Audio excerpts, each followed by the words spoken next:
Are you ready? Stand by.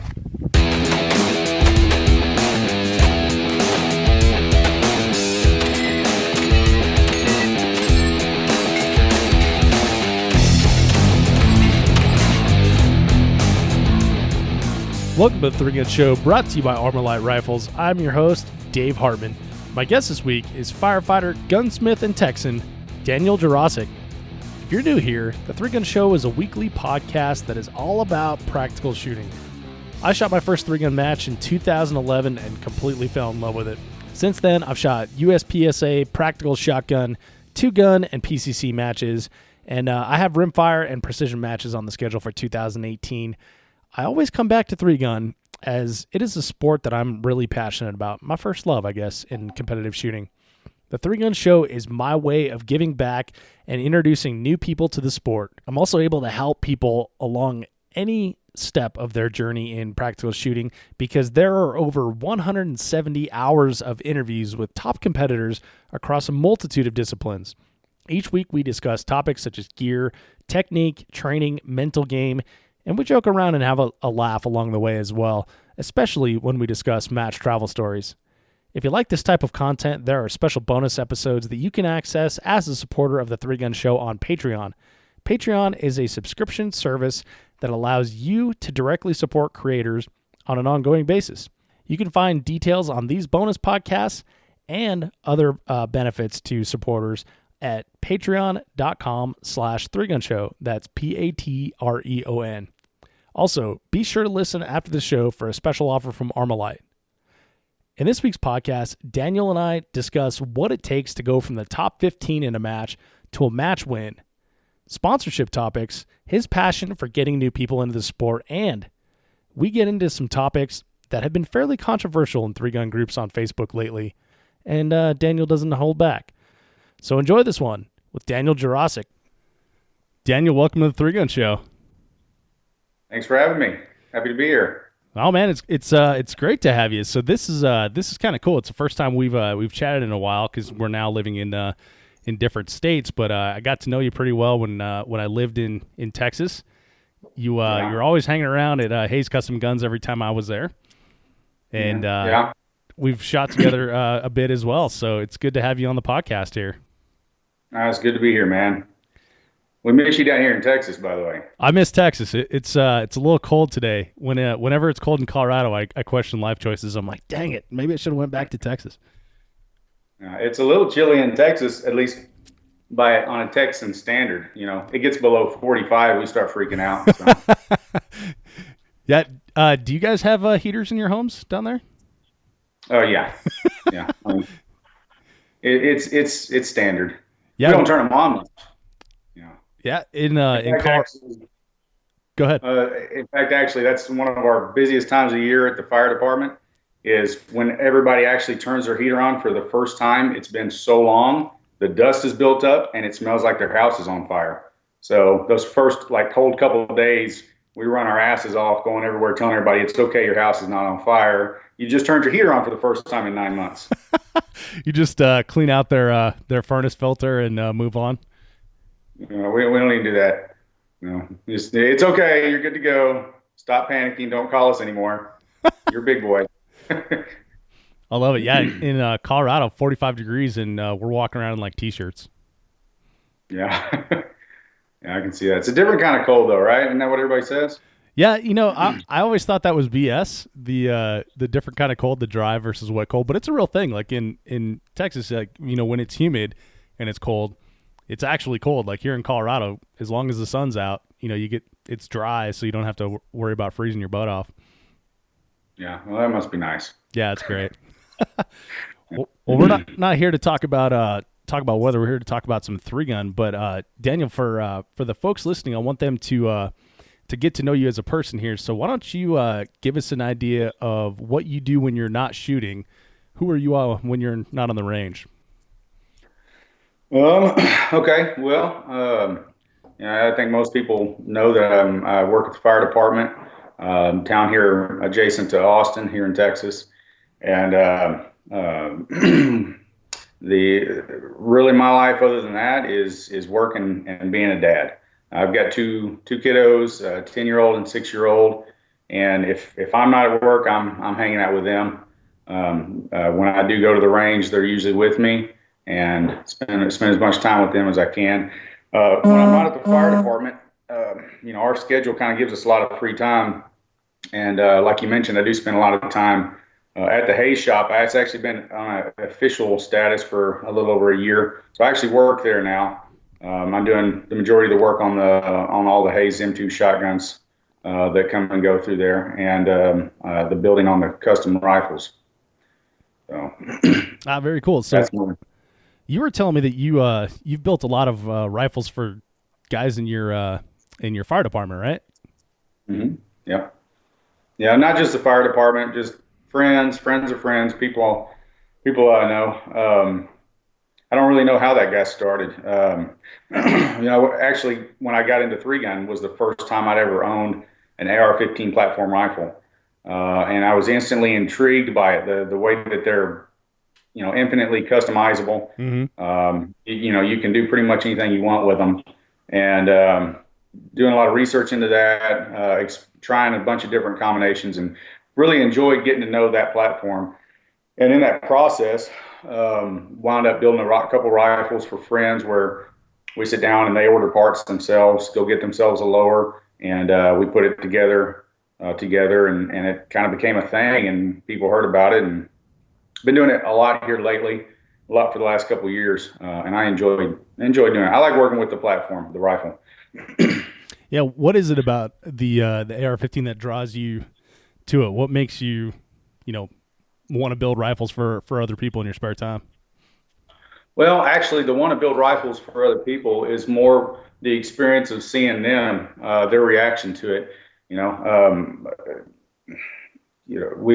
Most people doing their first rifle, they're on a budget, and I know that they can get something a lot nicer than a $500-600 base model rifle if they actually get parts and have someone help them put it together themselves. And just you go to the range the first time, see that look on their face when they shoot it the first time, and that's really the experience for me. I usually tell them whenever we're ready to put it together, tell them to come to the house, bring a 6-pack of beer. We're gonna have a good time, and it's just kind of a social event, and I just enjoy it for that factor. Nice, yeah.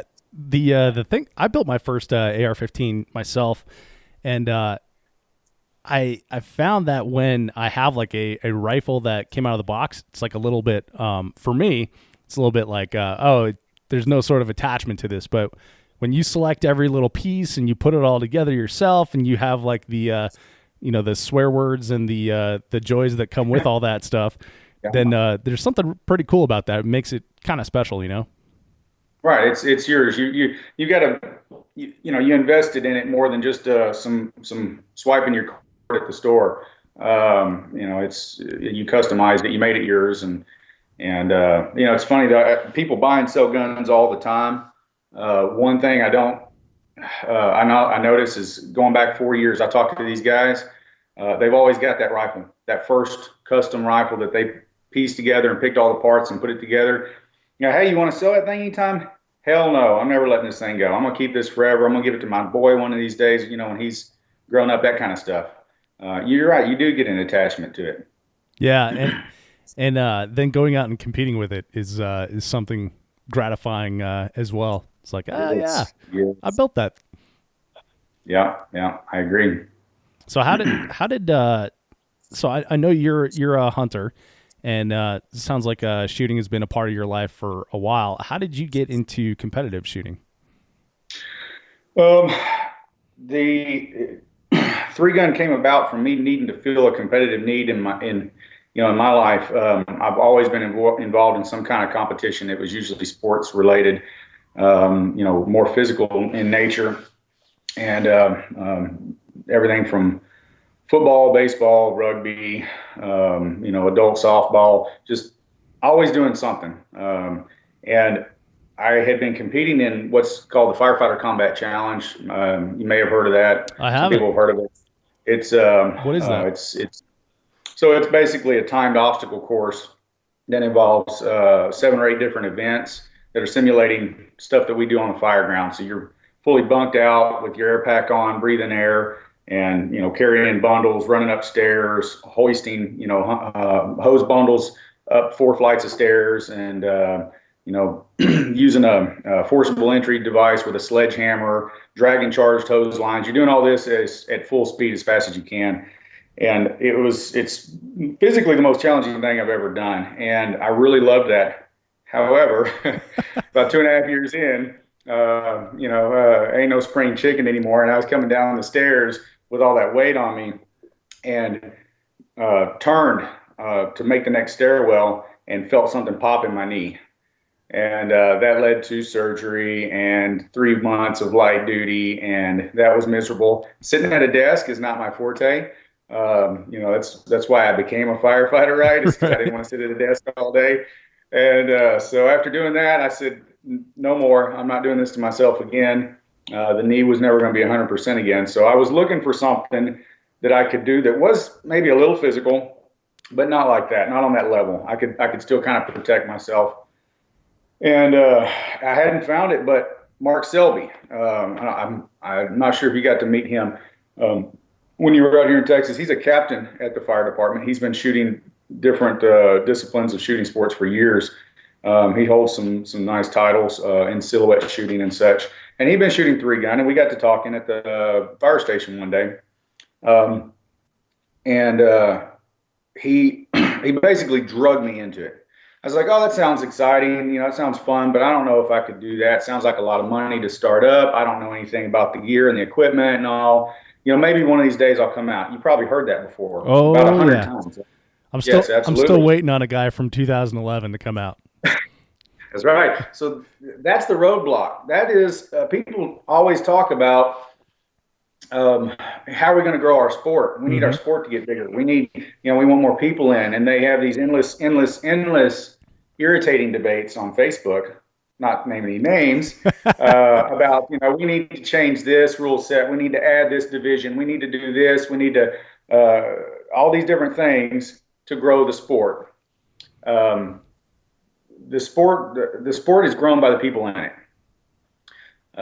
Mark was the first example of that to me, right? So he saw I was interested, but I was, had my reservations, just like we see in people all the time. It looks cool, but it's a little intimidating, from a financial standpoint, and from just the aspect of I don't know anything about it other than watching this video, and I don't want to jump in and look like an idiot or make a mistake or any of that kind of stuff, right? So he basically drugged me in.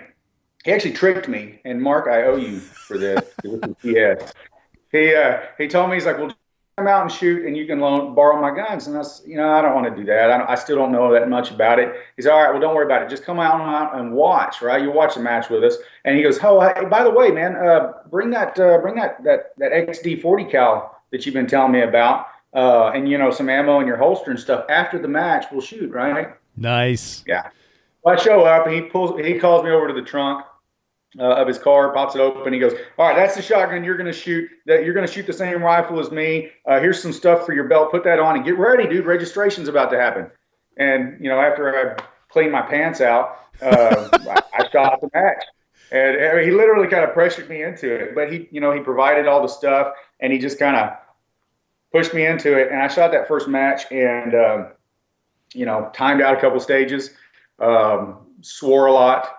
It had the same frustrations that a lot of us have at our first match, but just like all of us, it hooked me, Yeah. And so from then on, man, I was in it. I was selling fun guns out of the safe to buy something more for 3-gun, and launched myself on this journey into 3-gun that I've been on for the last 5.5, I guess going on 6 years, somewhere in there, and I owe it all to him. I've modeled myself after that since then, seeing how well it worked for me. And to go back to what I was talking to, if that's okay. Sure. Growing the sport is very important. Absolutely is important. Debates on Facebook aren't going to make that happen.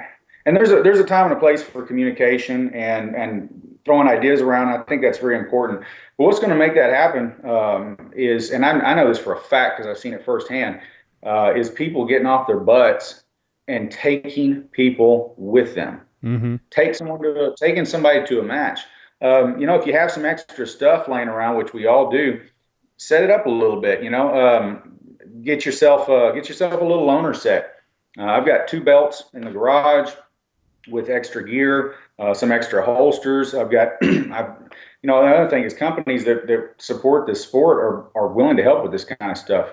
Two of my personal sponsors, GW Custom Holsters and Nordic Components, Carbon Arms, were just jumped on board 100% to ready to help with this. Mark Pesamanek, Carbon Arms, sent me, without even question. Hey, I said, hey, this is what I'm thinking about doing. Before I knew it, I had a tracking number and sent some of their fantastic shotgun shell caddies, just extras for right hand, for left hand, whatever I needed. Got some of both. So I was able to set up a belt rig. I got holsters that worked for some backup guns from GW Customs, and just to be able to say, when people go, oh, I don't have everything I need, I'd have to go buy all this. Say, no, it's literally hanging right there in the garage. I got it. Show up. Don't worry about it. I got a rifle you can shoot. I got a shotgun you can shoot. Bring some ammo, and be a little more aggressive with it, and basically alleviate those fears and reservations. And all of a sudden, people show up and they love it. We've been pushing that big this year. My brother and I have been. We decided, 2017. Last year. I keep forgetting we're in a new year. In 2017, we decided we're going to see how many people we could get into 3-gun. Nice. And that was hugely successful, and largely in part to support from several companies Carbon Arms and other companies, Hayes Custom Guns, loaned us shotguns. I mean, we're talking about the full package M2 shotgun. Said, sure, here, take it. Use it for the weekend, because we had several shooters. We had a couple matches. We had 7 or 8 new shooters that it was either their first or second match, and they had basically no gear. Dang. So me and my brother, we've got 7 guys splitting 2 shotguns, people taking belts off in between, and every stage, and swapping gear out and all. But it was a little hectic, but it was a blast. We had so much fun, meeting new people, bringing new people into the sport, and almost every one of those guys, I'm seeing at matches now, and on their own. And it's hugely rewarding. It is absolutely my favorite thing about the sport and about 3-gun. And when people talk about, we need to grow the sport, we need to change this, I have a hard time getting off into that debate too much, because I already know how to grow the sport. I'm watching it happen. I'm seeing it happen. It's taking a little work and effort, but it's rewarding, and you get a lot back from that work and effort. And it's an important subject to me, as you can see. Yeah, for sure. So the stewardship is like a huge component of it, and it's a huge component of our culture as, 2A advocates or 2A lifestyle or whatever you want to say. That's how I came back into shooting, was through someone who, was like, hey, come out, do this. Let's have some fun. And I've tried to do that with 3-gun, obviously with the 3-gun show as well. So it's cool to hear other people that are passionate about that as well, and getting people into the sport. Daniel, one of the complaints I hear a lot from people is like, well, our sport's too hard for new people. They get discouraged and they don't come back. So you just mentioned that you timed out on several stages on your first match. Obviously you came back, and you don't really suck that bad anymore. So yeah, how did you overcome that hurdle? That's the whole point of a challenge. That's the whole point of competition. Not everybody's cut out for competition. Some people don't have the personality for it. I'm actually very much against it. We don't dumb down 3-gun to get, to make it easier for people. Right. In reality, what you're going to do is chase people away from the sport. People are going to get burned out. People are going to get tired of going to the same match and shooting stages that they can shoot in 12 seconds, hit every target, and when the challenge goes away, the people go away. Probably 20 plus people that I've brought to their first match in 2017, and honest numbers, and I've never once heard one of them say, "Oh crap, this is too hard. I'm not coming back." Yeah, not once. And most of them timed out of at least one stage out of their first match. To be quite honest, some of them timed out of every stage at their first match, and they're still coming back. They're coming back right now. I've got messages on my phone right now saying, when's the next match? It's January. We haven't shot since early December. When are we going into a match? So they're these same people are waiting to go. The same people that timed out of every stage. And I also see that in major matches. Mm-hmm. And I do take issue with that. People are coming to, they're paying a lot of money. They're putting a lot of investment into going to shoot this major match. They expect a challenge. They don't. There might be people out there that want their ego stroked by finishing every stage in the allotted time. But I believe the base of three gun, the majority of the people that are in three gun, that stay in three gun, that put the real time and money into three gun, are here because they want to be able to see themselves improve, to not time out of those stages, and then start getting in the top 60% of all those stages, and then in the top 30%, and who knows from there. And I think dumbing it down hurts the sport more than it helps the sport. Mm-hmm. My personal opinion. One of the parallels I like to draw a lot is to obstacle racing. Like, I've had a lot of experience, Tough Mudders, Spartan races, stuff like that. There's rarely a call for a shorter wall, right? When you've got like a 6 foot, an 8 foot, a 10-foot wall all behind each other, and then a 12-foot wall.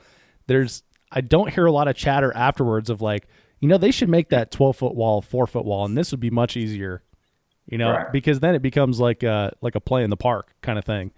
So Right. What is it then that we think we need, we as a community, why is it that we think we need to not challenge people and make it soft and easy for people to shoot it?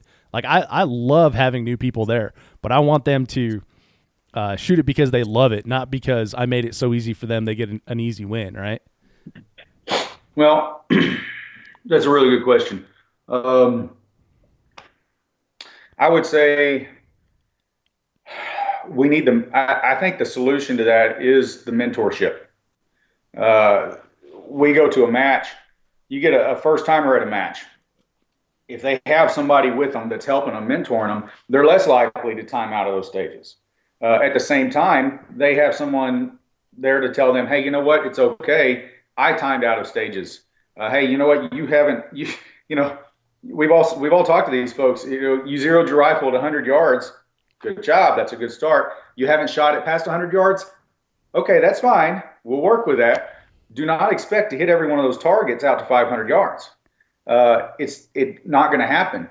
Put a couple shots at them, do your best, and then call it and go on. Don't go to war with the first one at 250 yards and time out. That is frustrating. You just spent a lot of money, burning through 2 magazines, and you never even got to shoot at the other ones, and now your penalty is astronomical. You can avoid this stuff with some simple coaching, right? And then just having someone that they see that did well on that stage, that finished well in the match, and they go, hey, you know what? It's okay that you only hit 4 of those targets or whatever, because that's where we all were when we started. I'll help you. We'll go out to the range. I'll help you learn how to hit those targets at that long distance. I literally was doing that Saturday, 2 days ago. I was at Copperhead Creek Shooting Club out near Marble Falls with a new 3-gunner. He's shot about 4 matches. He hadn't got any long-range practice in. I needed to go anyway to verify some holds on a rifle. Come on, dude, let's go shoot. He rang that 600-yard steel twice in a row, and the look on that dude's face was priceless. That and like I said, that's the reward right there. But I think the answer is the mentorship and the coaching, not dumbing the stages down.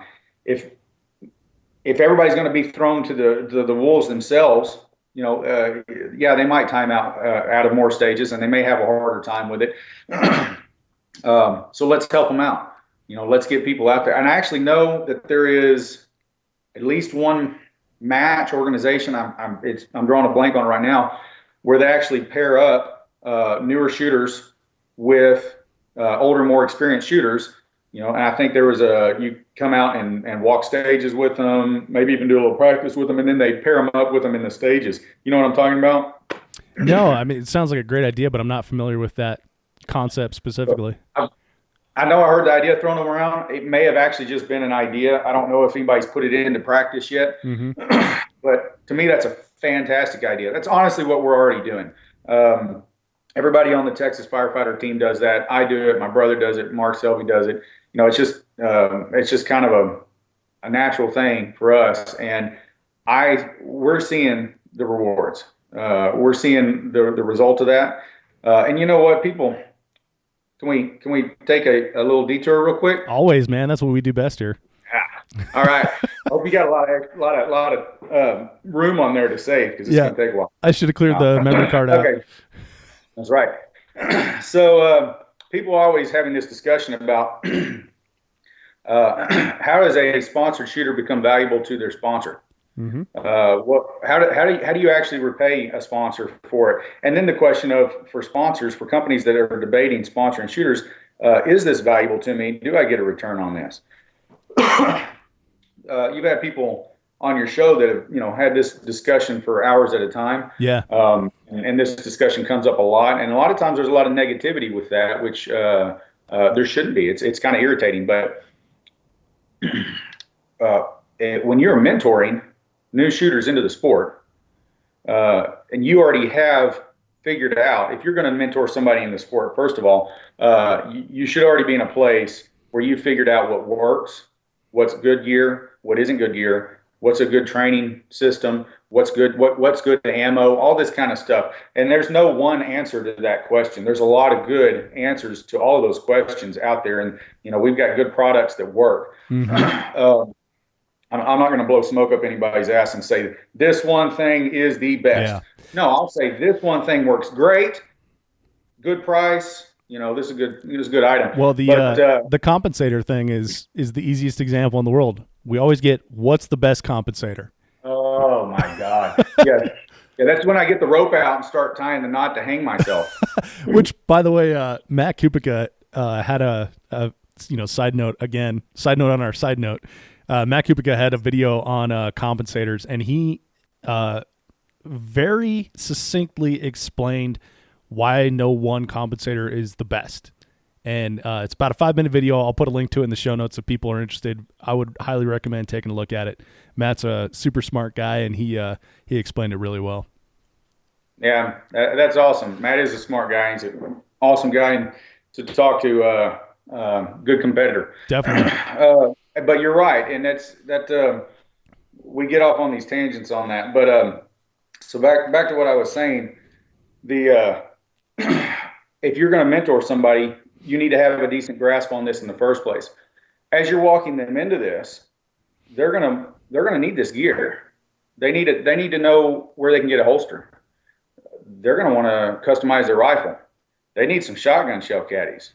You know what? I want to upgrade from this Mossberg pump shotgun. Man, this stock, whatever pistol you want to name, is just not cutting it. This ammo sucks. What do you think I should use? Okay, it's a natural progression of that. When you're mentoring people in, they want to know they see what's working for you, right? And then B, the fact that you're mentoring them is going to put you in a position to say, you know what, this product works really good. It may not be the only one that works good, but this one works really good. I'm using it. You're using it because you're borrowing it from me right now. Right. This shotgun that we've been sharing this whole match, this is what this shotgun is. This is why it works so well.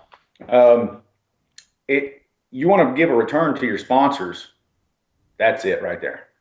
I think taking one person to a match that's new to 3-gun, and not just taking them to one match and dumping them, but actually mentoring them through their first 2, 3, 4 matches, being available to take a phone call or a text message or a chat on Facebook about, hey, I'm thinking about getting this product. What do you think about that?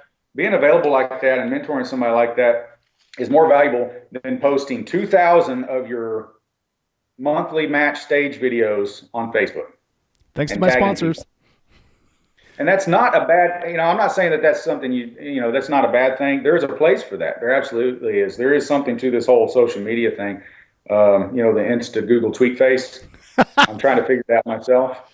But I can help you with that. but yeah, thank you. I appreciate it. But that there's a place for that. But the real value I think is with the mentoring. Yeah. And as far as a return to the sponsors, that's where it's at. And people have to be willing to put that work in. And if you're not willing to put that work in, you might want to consider that maybe you're not good product, representative material. Just saying. And, and that's a good point. Like the thing that bothers me is that everyone wants to be sponsored, and you don't need to. You don't need to have a sponsor to shoot the match, and maybe you don't want to. There are definitely people out there like, hey, I'm here to shoot. I don't want to talk to anyone.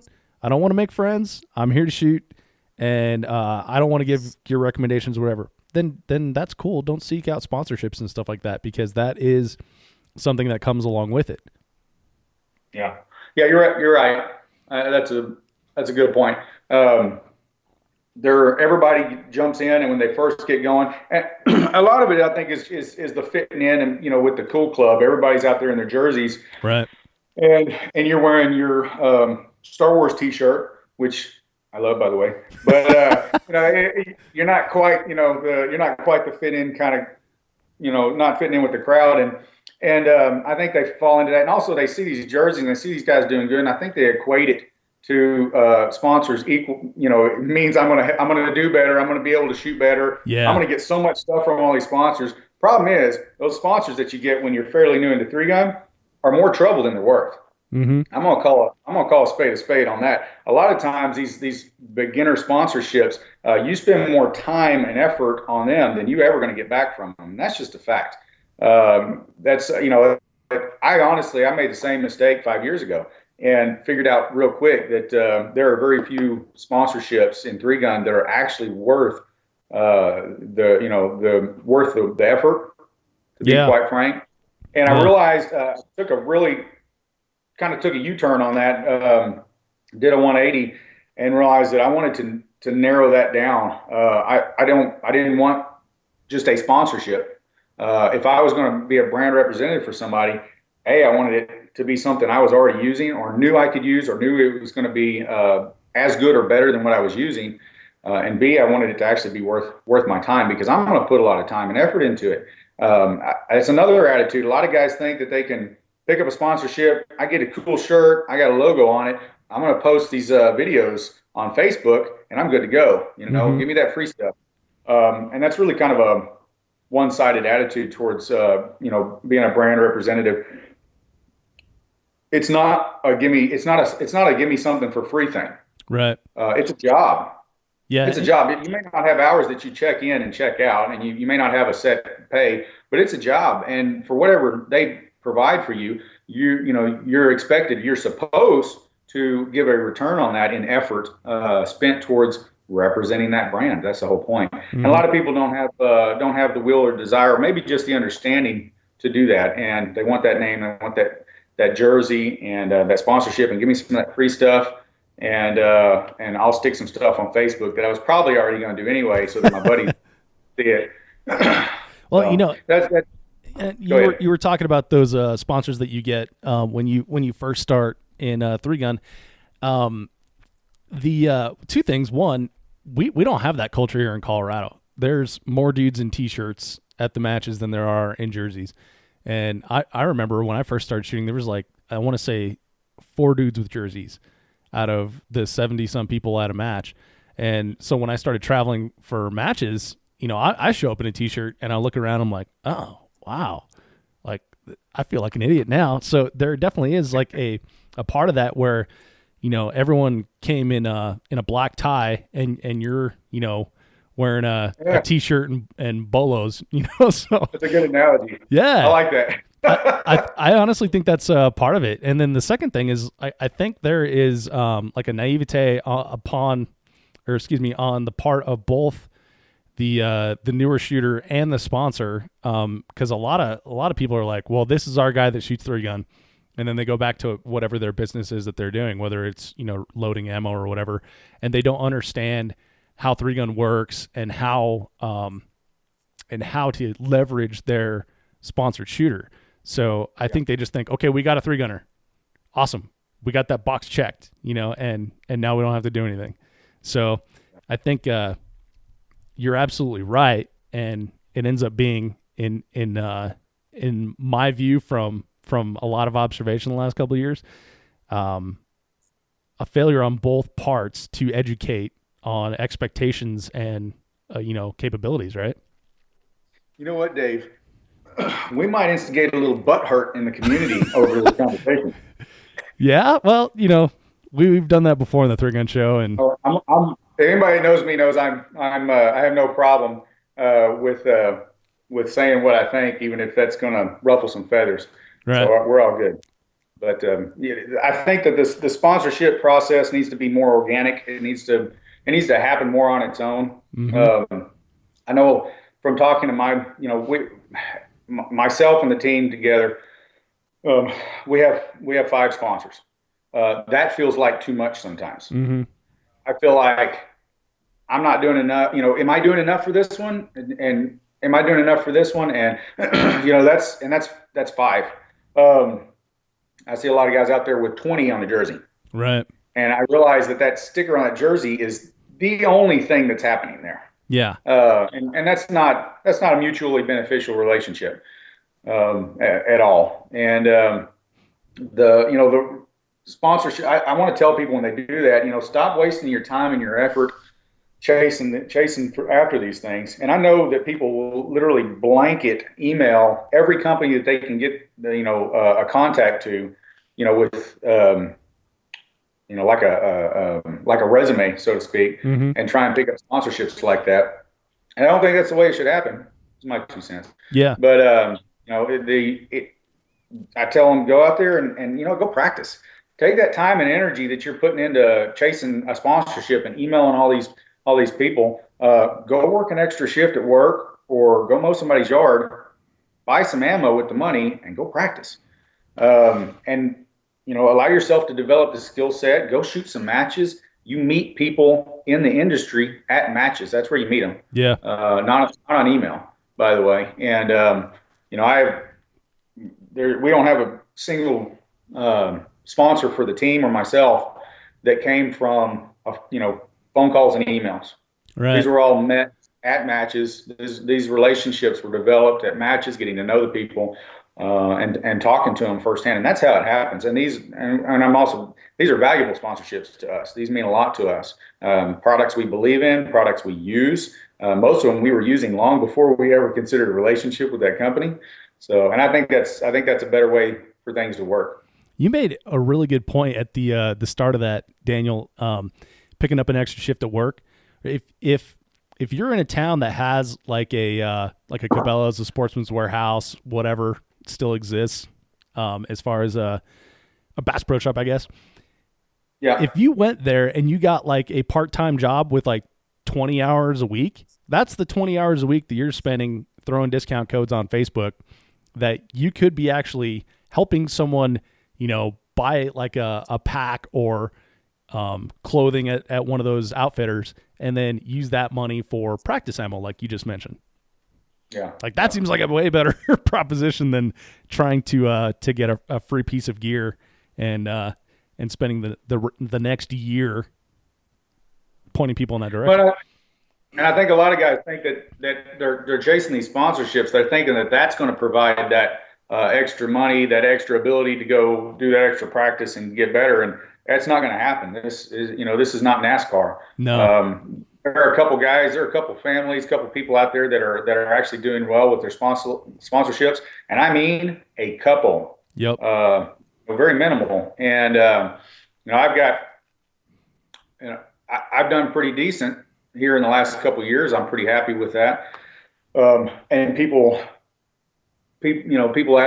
asking me about all this time and effort that I'm spending and how, I guess that sponsorship helps out a lot. That's where I'm going with that. Yeah. I get a lot of comments and questions saying, well, yeah, you got the big names on your jersey. That's when I bite my tongue for a second so I don't piss anybody off, right? Take a second to calm down. Because, what I can really tell them is 5 years ago when I started shooting 3-gun and realized I wanted to do this, I got a part-time job. I've worked a part-time job for the whole 5 years since then. I'm still working a part-time job, and the whole purpose of that part-time job is so that I can shoot 3-gun. The sponsorships help absolutely if they're the right sponsorships. But if you financially can't go out and do this, the sponsorship is not the answer. You got to make a decision. What are you going to give up? You're going to stop going out to eat every 3 nights a week. Yep. Hell, man, that's $50 a pop. You do that 2 times less a week.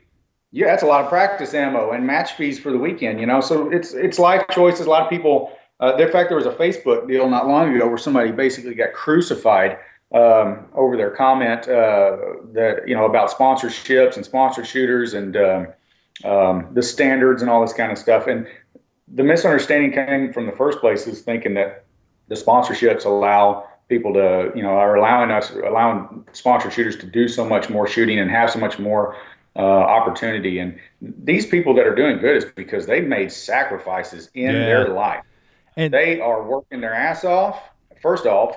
Now, obviously, some people have more money to do with it, to do this kind of stuff with, but they're still putting the time and effort in. And you know what? They may make more money at their job, but they're still choosing to spend that money on ammo and a range membership and match fees instead of jet skis or golf trips or whatever it is. Everybody's still making a sacrifice. If you're wanting to play this game, you got to make a sacrifice to do it. You got to make a decision and put the time and effort in. You can't expect anybody else to cover that for you. And that's anything in life. And this sacrifice is the proper word for it. One of my biggest pet peeves is when I hear someone say, "Oh, must be nice." Like they'll point at you and you've got a, Hayes Custom Guns logo on your hat. They're like, "Oh, must be nice." Like, well, Daniel's worked his butt off for that. You don't think that Jerry's worked hard for his relationship with Smith & Wesson? Must be nice. Yeah, all those hours that Jerry spent on the range, all those records that he broke, shooting revolver, must be nice. Like, what were you doing during that time? I'm sure they just picked him when he was a random fella and just said, "Hey, you're going to be the guy." He probably sent an email to him and said, "Do you want to sponsor me?" Let the butt hurt flow. Yeah, it's going to happen. Yeah. That's a good topic, good subject. No, it's a great topic, and it's not even one that we thought we were going to talk about today. But I can tell that you've got a lot of thoughts on it, and I do as well. But yeah, the amount of work that goes into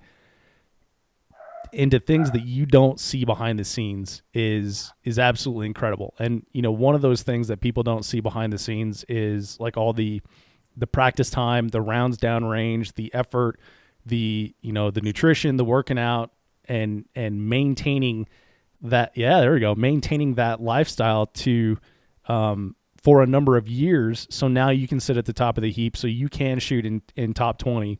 They think like, oh, well, this guy's just naturally gifted, or this guy, got a case of ammo sent to him by so and so. So that's why he's good. They don't see all that work behind the scenes, right? So yeah, absolutely. So let's pivot a little bit and let's talk about that, because you have had a breakout 2017 from my perspective, and I want to talk about that a little bit. Like, you have now some match wins under your belt, several match wins, major matches, and let's talk about the effort it took to get there from that first guy who's getting a shotgun and rifle thrust into his arms and shooting with his XD40 to where you are now. Oh, all of it? Yeah, man, let's do it. Every minute. Oh, good Lord. I'm a very competitive person, and I knew right from the get-go that I enjoyed doing this. I had shot some throughout my life. Mostly it was hunting, so it was a very different kind of shooting. I had to unlearn everything and relearn everything. I was very hungry for this right from the get-go, as a lot of people are. But there's one thing I had learned, from prior experiences in other sports, is find the guy that knows what he's doing. Find the guy that you want to be, stick on his heels, watch what he does. And so I put that into practice. And first couple matches that I went to was a local club match here in Texas. And there was this guy named Lance. Let's see, what was that last name? Lance Dingler. That's right. Never heard of No, him. I'm messing with him. Yeah, it was Lance Dingler, and I watched him shoot the first match I went to. He was in our squad, and I watched him shoot, and I watched him absolutely crush everything that everybody else was doing, and make it look easy on top of that. And so I started at the next couple matches. I ended up in his squad by coincidence several times. I started watching what this guy was doing and watching how he trained and asking questions. And by the way, Lance is a great guy, man. He always took the time to answer questions, critique stuff I was doing. He gave me a lot of good advice in the beginning. He has this interesting way, though, of giving you advice, it's kind of like he's telling you you're a dumbass. Yeah. But in a nice way, right? So I get done doing something, and I'd be walking back thinking, man, that time sucked. And he'd look at me and go, so tell me why you chose to do it like that. Man, I know exactly what you're talking about. He's done that exact same thing to me. Yep. Yeah, awesome. Yeah. So after a couple of times, I figured out what that really meant. And I would just go, Lance, just tell me what I need to do, okay? And, so I had that hunger for it. And a lot of what my progress was really accredited to guys that took the time to give me a little advice.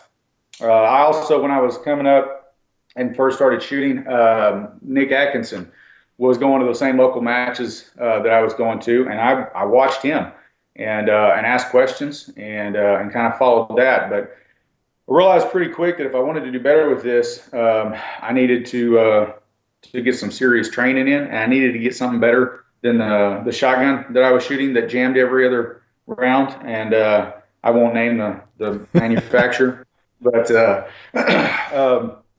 needed better gear, and I needed some training. And I had to decide if that's what I wanted to do, right? So I wanted to do it, and I spent some time, and it literally took years to hunting, trying this location, trying this range. I don't own land that I can hunt on or shoot on. Most of us don't. Guys that can, that's awesome. I'm happy for them, but most of us don't. I didn't have any place to shoot where you could actually train 3-gun. Your typical range is, here's your bay, stand here and shoot that piece of paper down there. And so I started hunting, and I tried a couple different places. It didn't work out. And I finally, after a lot of effort, a lot of money spent, sweet talking a lot of people, I finally got a position or a location where I could train and start putting some effort in. And that's when things really made a big jump. This was end of 2015, beginning of 2016. And, if you want to progress in this game, you can't do it without training. Right. That's all there is to it. Your skill set is half of this game. The other half is mental, and we can talk about that in a second. But I finally got got a facility, and that was not free. Must be nice, right? Right. Yeah. It wasn't free. A lot of work and effort, and started doing some training, man, and that made all the difference in the world, And I didn't have coaching or anything like that. Mine was watch people, go to the range and kind of figure out what works, and that worked for me. But I feel like I developed a skill set to a certain point, and at the range, I would be able to pull things off, shoot things in a certain amount of time or with a certain amount of accuracy. And this is over the course of a year or so of training, quite a bit. But that wasn't always translating into my matches, right? This is when I was, got my first top 10 finishes at major matches. I was in, the 9-10 range, 13-ish maybe. I was getting up in there, and I knew I was getting close. And man, that hunger, dude, it took off. You want to talk about lighting a fire. The first time I got my first top 10 finish at a match, I went home and I couldn't sleep that night. Really? And that was after 3 days. That was after shooting Fallen Brethren for 3 days. If you can't sleep after that, something's going on. And I that's when I realized, okay, I'm going to put everything into this. But I actually started training, and I hear people talk about this a lot. I actually started training more, and I actually, for a period of time, my finishes dipped. Really? Why is that? the other half of the game. Oh, I gotcha. It's the mental. Okay, so your skill set, I believe, I at this point, I believe that skill set is 50% of the game, and mental is the other 50. Once you develop that skill set, you got to start working on the other. You got to work on the mental aspect and nervousness, jitters. Getting hyped up, that adrenaline dump before the stage, man, that's what kills people. Yeah, a lot. I know a lot of guys that are great shooters, man. I go to the range with them. We practice, and I watch them burn down an array in the training bay. I watch them 1-for-1 on these long range targets, hit every quad load flawlessly, and then we get to the match, and things don't go so smooth. They have the skills. Mm-hmm. That's not a training for skills issue. That's a training the mental aspect of it issue. And so then I started asking myself, how do I train the mental aspect of it? We've got 1,000 videos on dry firing and, live fire practice and all these, training drills and stuff. And I put some out there myself. So we've got a lot of, input on how to train our skills, but zero input on how to train our mental. Right. And when's the last time you saw somebody put a video, hey guys, I got this new drill for training your brain? Right? Never. It doesn't happen. Yeah. Exactly. Yeah, People don't talk about the mental aspect of it. We talk a lot about mental game on the podcast. Most of the stuff we talk about is outcome, not the process of like how you get there. That's correct. Yeah, and the reason is because it's damn near impossible question to answer. Yeah. I think it's different for a lot of people, and for me. And this is going to go against what a lot of people say. So you hear a lot of guys say shooting matches isn't good training. When you're in that top 20% and you want to start advancing, you need to put your time and effort into intense drills, training, get to the range and practice. Don't waste your time on those monthly matches. That's a waste of time. And you've seen that. I know you have. Yep. Those guys that get up at that top level, you'll actually stop seeing them at the local matches too. Yes. And you'll see that Facebook post that afternoon, you were out shooting the match, and you'll see that Facebook post of them at their range hitting those drills, but they plateau. And we hear this all the time. I hear it all the time. Guys talk about that. Man, I don't understand. I can't seem to push through that level. I can't seem to push through this. Like I've plateaued and I can't get any higher. And I'm putting rounds down range. I'm putting all this training in. I'm putting all this effort in. A lot of them have cut back on their monthly matches. Not all of them, but a lot of them have. And for me, I'm thinking, when I came down to it and I said, you know what, I got to work on the mental aspect of it. I decided I was going to shoot every freaking monthly match I could for a year. And in about the second half of 2016 and for all of 2017, I was shooting 2 to 3 monthly matches a month. I cut back a couple months when I had several majors, but I was shooting every match I could. And every time I get up to that line, every time I go to that match, I'm going there to win. I'm going to be first place at that match. That's my mentality. I push myself as hard at that match as I'm going to when I go shoot Fallen Brethren, when I go shoot the Extreme Texas 3-gun, when I go shoot Vortex Shooter Source, freaking awesome match, by the way. When I go shoot these major matches, I'm going to be amped up just like everybody else. Everybody they go to that line, man, their adrenaline's dumping, their heart's racing, they're excited, and that's what tanks those stages. That's what really causes problems. People get tunnel vision. You hone in on one target that you're struggling with and you tunnel vision on that instead of moving on or whatever it is. You're so nervous, you can't calm down and focus on what's happening in the stage and actually see things as they're happening. What you need to be able to do is I've thrown 2 shots misses at this target in about a second. Can you slow down enough and your brain process, you just threw 2 misses. What are you doing wrong? You're staring down the target, idiot. Stop looking at the target. Look at your front sight. Don't slap that trigger and squeeze off the next shot and make it a hit. But you're doing that in about 1/10 of a second. You got to be calm to do that, right? Yeah. You can't be amped up. You cannot be nervous to be able to do that. I just threw 3 misses on this shotgun target over here. My quad load, my planned loads for my shotgun, I'm gonna be short now. How many people? Bang, bang, bang, bang, bang, miss, bang, bang. How many people in that next, 2 seconds as they drop to throw that quad load can process and go, you know what, I need a couple extra bird shot, but I got to put them in first because I got 2 slugs in that quad load, right? You see it happen all the time. it doesn't work, right? And I think it doesn't happen. People can't process that quickly because they're too amped up, they're too excited, they're too nervous, the adrenaline's getting to them.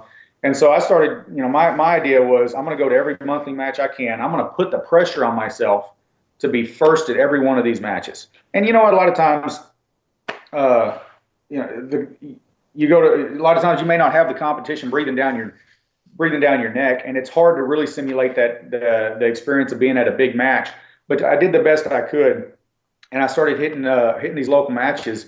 And over the course of the year, towards the end of 2016, early 2017, man, that was really when I saw a change in my in my major match finishes, in my performance during any 3-gun stage, any match.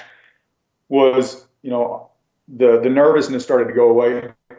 Mental aspects started to everything became a lot clearer when I was actually shooting the stage. And I credit that to just getting out there and shooting more. That's the simplest answer. It's the easiest answer. And a lot of times when people are looking for the solution to a hard problem, they think it's got to be a hard answer, right? It's got to be a hard solution. It can't be the easy one, right? It doesn't make any sense. And I'm not, I can't say that this would work for everybody, but I've actually seen it work for other people too. My brother, Ben Jirasek, he has got his first couple top 10 and even a second place finish at major matches this year.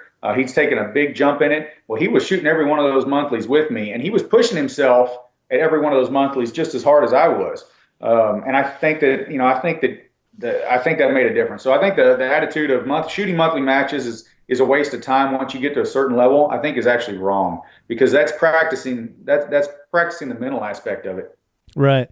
Well, and you brought up another interesting topic there of the competition that you have with Ben. Do you feel like having a training partner or a match partner that you can push each other and push each other hard is a benefit, or is that just like a side note? No, it absolutely is. That's true in anything. That's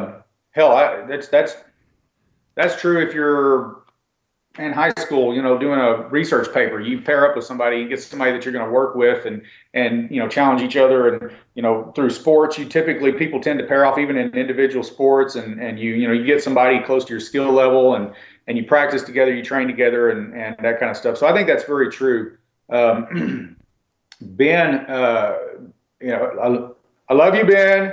Don't get mad. But Ben was not really a challenge for me, and he wasn't competition for me up until the last about 6 months. Okay. So that really wasn't Ben. But I can tell you the other thing that I do, and this is another side I think to that mental, challenging yourself mentally to challenge that mental game.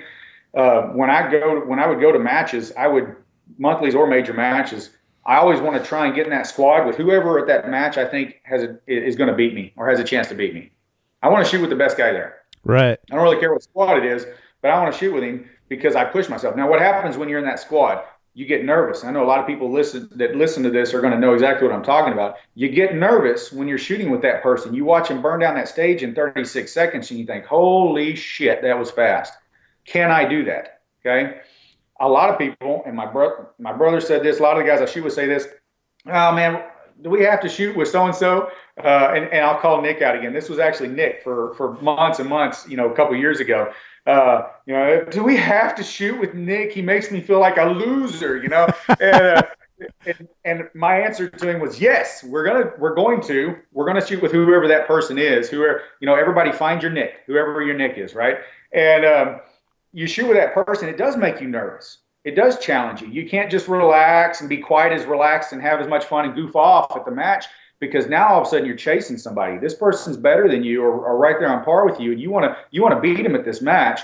And so now all of a sudden you're simulating that nervousness, that competition level that you have at a major match, because it can be hard to simulate that at a monthly match. Yeah, absolutely. Right? So that's a big piece of advice I can give people. Go to a match, find somebody that has been beating you, maybe by a couple of positions at the last several matches. Maybe not jump to the guy that's winning the first time, right, but find somebody that's a little better than you, squad up with them and chase them, pace yourself off of them. I do that in major matches, to be honest with you. And it challenges you. It puts the pressure on you. And every time you shoot a stage under pressure, you're training that other 50%. You're training that mental part of it. Well, so let me ask you then, two competing priorities, right? Is mentoring new people through matches and then squatting with the best people you can to help your own match. So how do you balance those two? It's been tough. That's something that I've actually struggled with this year. But I still managed to make it happen for the most part. I'm not always. Sometimes that a lot of this I did was also in 2016 and early 2017. Right. About midway through 2017, in the summer and the fall, when we had literally 7 and 8 new shooters with us every month, it didn't always happen. And in fact, I actually kind of feel bad for the 3 or 4 guys that got in our squad those months, because we're always the last squad to finish. It takes so much longer when you have new people, when you're sharing equipment. You're preloading a shotgun 7 times before 7 people shoot, instead of once at the beginning of the stage. And you're doing a lot of coaching and that kind of stuff, so it takes longer. And, I want to say real quick, thank you guys, the local guys that I shoot with a lot, because we always wind up in the same guys. Lon, Heath, you guys know who you are. Appreciate your patience. These guys have been very patient with us. We squatted with them multiple times, and it does slow you down, and you can't get that same challenge. But if I had 1 person or 2 people with me, absolutely, I still could. Right. And when I had 1 or 2 people with me that were new shooters, that was not a problem at all. And I doubt many people are going to be taking 5 or 6 new shooters with them to one. And honestly, I don't even recommend it. That's too many. It just happened that way. You can't put real good effort into 7 people at the same time. But only when it got to that level, when we had that many people going with us, new shooters going with us, was it a problem. I'other than that, I always had no issue still getting in squatted with somebody that I knew was going to be a challenge, that I knew I was going to have to chase. I'll tell you what, man, you get in a squad with a few certain people out there, you'll find out real quick who you are and who you are not. Yeah. So yeah, it's a big part of it, but you got to embrace that challenge. So many people, they do that once or twice and they go, crap, that felt bad. I feel like less of a shooter. I'm kind of embarrassed because he did so good, and it stresses me out. I'm not having as much, maybe not quite as much fun, and they actually back out of that. I had a couple guys I shoot with a lot try and do that. They're like, hey, dude, let's not squat with him. Seriously, he kicked my ass last time. I think you got to be able to embrace that challenge and take that humiliation because you realize this is how you're going to get better. That is absolutely how you're going to get better, especially with the mental aspect. Is shooting with guys better than you and feeling that pressure on a consistent basis. Yeah. It's funny, like what you said of like, hey, can we not squad with that guy because he kicked my ass last time? I've never thought of that, never considered that. And but I could see how some people would I'm not saying I'm special or anything, but I kind of enjoy getting my butt kicked just to see what is possible out there, right? Because Becky mentioned something about that. You son of a bitch. Nah, but seriously, like when we shot what the heck was it called? Blue Ridge 2016, or at least I shot a third of it. The having you and Steve and Aaron and Garrison and Dylan like all in the same squad, like there is a big benefit to that just to see what's possible. Where as if if I'm shooting with people that are all at my even level, say that there are 12 Daves out there, we can all be on the same squad, then we're going to stay at the Dave level, and even for future matches it's going to be that way, because I didn't get exposure to like, okay, this is what that extra gear looks like that I'm not getting into. This is what it looks like when something is done really well. This is what it looks like when you can make transitions like a rock star, and like that is a huge benefit, not only for that match because you're like sled dogs nipping at each other, right? But for future matches too, because now you know what is possible. Absolutely. Yeah. Yeah. Huge benefit to that. So Daniel, so now you've got a couple years under your belt. You're kicking in your training, you're shooting every major match possible. So then what was it then that took you from the first top 10 at Fallen Brethren to a match win? Like, how do you break those? Because the next 10 guys, first 90 guys are not, are something to some kind of accomplishment. The next 90 guys are some kind of accomplishment. Those last 10 guys, that's a big accomplishment, right? Right. Yeah, that's it really was the mental aspect changing for me. Looking back, I more than likely, and you know what, I'll touch on equipment here for a second too. There's that's another part of it as well. But as far as the training and that kind of stuff, it was that mental training that I think I got for that year and a half or so by challenging myself to shoot against guys better than me, by shooting a lot of matches and trying to put myself under pressure to do good at those matches. I think that mental aspect, in all honesty, I probably had the shooting ability, this shooting skill set a year and a half ago when I was finishing between 10th and 15th to have actually finished in the top 5. I didn't have the mental aspect of it. And so that's what I think was the push for me. And that's probably different for a lot of people. Some people, I talk to some people and they go, oh, I never get nervous shooting a stage.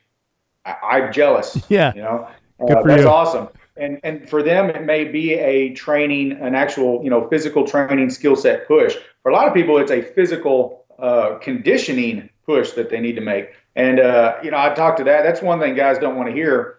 How do I do better at this? How do I do better? I'm training all the time. I'm shooting a lot of matches. How do I do better? Well, you can lose 50 pounds. Yeah. It's hard to say. You sound like an a-hole when you say it. But that's actually another thing that I think contributed a little bit towards, beginning of 2017, I started getting my butt back in shape. I started doing a lot of training, and I actually started doing my physical training specifically to train for 3-gun. Meaning I was doing 3 and 4 second insanely intense bursts, of physical training, kind of like a lot of CrossFit style stuff that you might see. But I literally was on YouTube looking up drills that coaches, professional baseball and college level baseball coaches use to teach their players to be faster at base running. Right. And I looked at base running drills, soccer agility drills, and I was incorporating that into my workouts to get faster movements. And I got in a lot better shape during 2017. And, man, you feel that. The kind of matches I shoot, I like to shoot big, long, physical matches. Come on now, that's what 3-gun is really. It's running through the woods with a rifle on your back and a shotgun and a pistol in your holster and jumping over a log and shooting some stuff you can barely see. And, 60 seconds later, you jump up on that platform to shoot that long-range rifle. And when you're not huffing and puffing and breathing real hard, you can make those hits. So physical fitness is a big part of this. And people, there are guys, there's a lot of physically fit guys and women as well in 3-gun. But there's a lot of guys out there that are kind of on that cusp and they want to do well.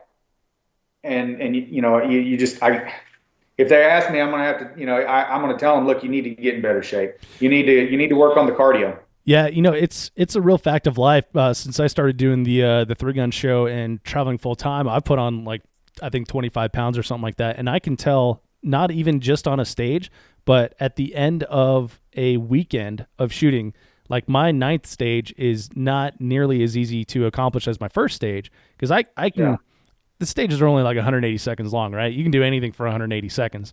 But when you're talking about like the stamina and then keeping your mental game in it over 3 days, 2 days, whatever it is, physical fitness is a big part of that. Now, if you want to be like local match hero, you can definitely do that and just go out and have fun, whatever you want to do, right? But if you want to, like you said, get to like the next level, physical fitness is a big part of that, right? Right, absolutely. So when you're talking, go ahead. Oh, one thing I was going to say was when you're talking about the type of intensity that you do as well, it is a good idea to keep in mind that, stages are generally 180 seconds long. So going out and running 12 miles is good for your cardiovascular system, but maybe not exactly what you need for this sport. So I was going to use that to lead in, like, what did your physical training regimen look like? Give us like an idea of over like a week time what your training was or is. And I do. So when I started back, I basically took a couple years off of working out. I just kind of burned out, been doing too much, and I still did a little bit here and there. But jogging and stuff like that. So when I started back, I wanted to redirect it towards 3-gun. Like, this is what I'm doing. I just want to put my time in. If I'm going to work out, let's not, I might as well put it towards that. So like I said, I started looking up drills, stuff to work on my speed and agility, because that's one thing. So another thing I'm big on is critiquing yourself. Excuse me. And every time I shoot a stage, I try and get my brother or somebody to video that. I watch those. A lot of them don't make it on Facebook, but I watch those. I watch carefully, and I watch, where am I losing my time? I've been doing that for 5 years. Where did I lose my time? Where did I look like I was moving slow? And that's something I identified, was just my movement speed. I just dumped my shotgun. I got to get 10 feet over here to grab my rifle or whatever. Why does it look like I'm speed walking, like I'm grandma speed walking at the mall? Because that's what it looked like. It was embarrassing. And like, I might as well put on a jogging suit and some matching wristlets and hold little weights, and that's kind of what I felt like. Sweatband. I was like, there's something, I got to do something about this. And so that was something I learned 100% from watching videos. Realized I'm not moving fast, and I wanted to put that into my workouts. So I incorporated those kind of movements, speed movement drills into my workouts, but also with weights and stuff like that. So if you were to watch one of my workouts, you probably think I'm doing CrossFit. It's very, very similar. And in fact, I actually did go to a CrossFit gym for several months just to kind of help give me that boost and get back into it.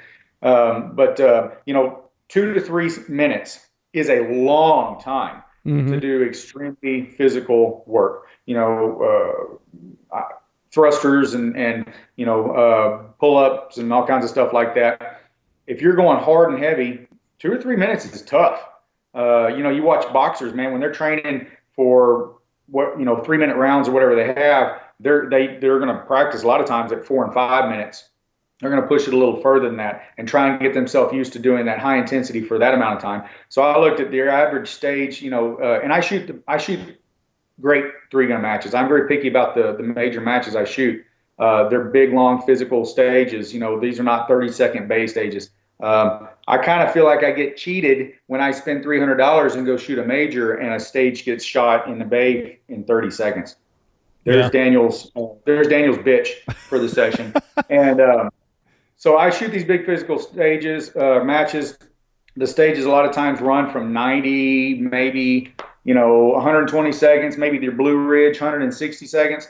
So I was thinking 3 to 4 minutes and short rest in between. So I may have 4 or 5 different movements, and I'm gonna warm up, go for a jog, maybe run a mile, come back, and I've got 4 or 5 different exercises all right out here in front of me. It could be simple stuff, weights, deadlift, thrusters, push-ups, and then sprint movements, the kind of speed and agility drills I was talking about.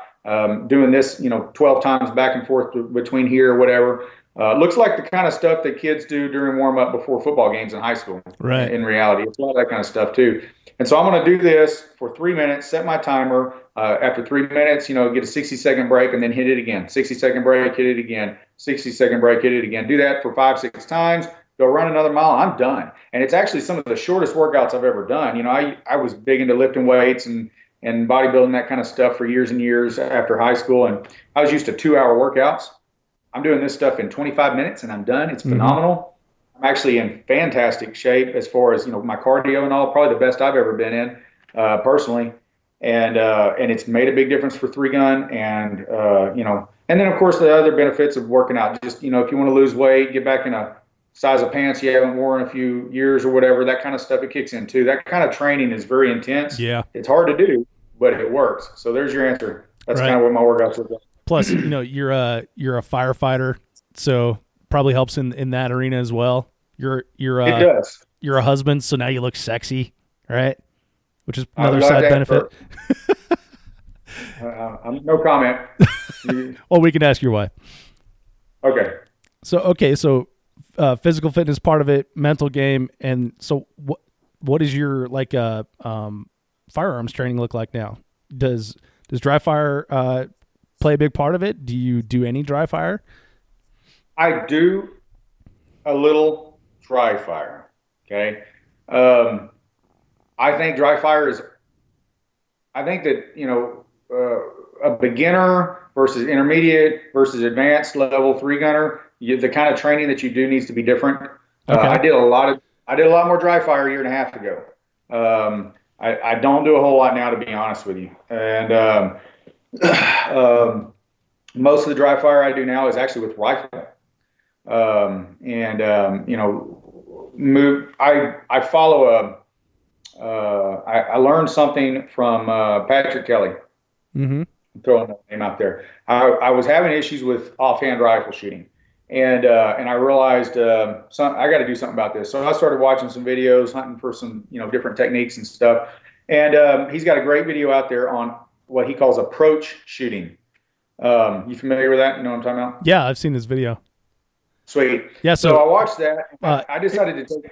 Explain it to explain it to the audience though, if they haven't checked that out. We'll have a link in the show notes, but give us a brief explanation of what approach shooting is.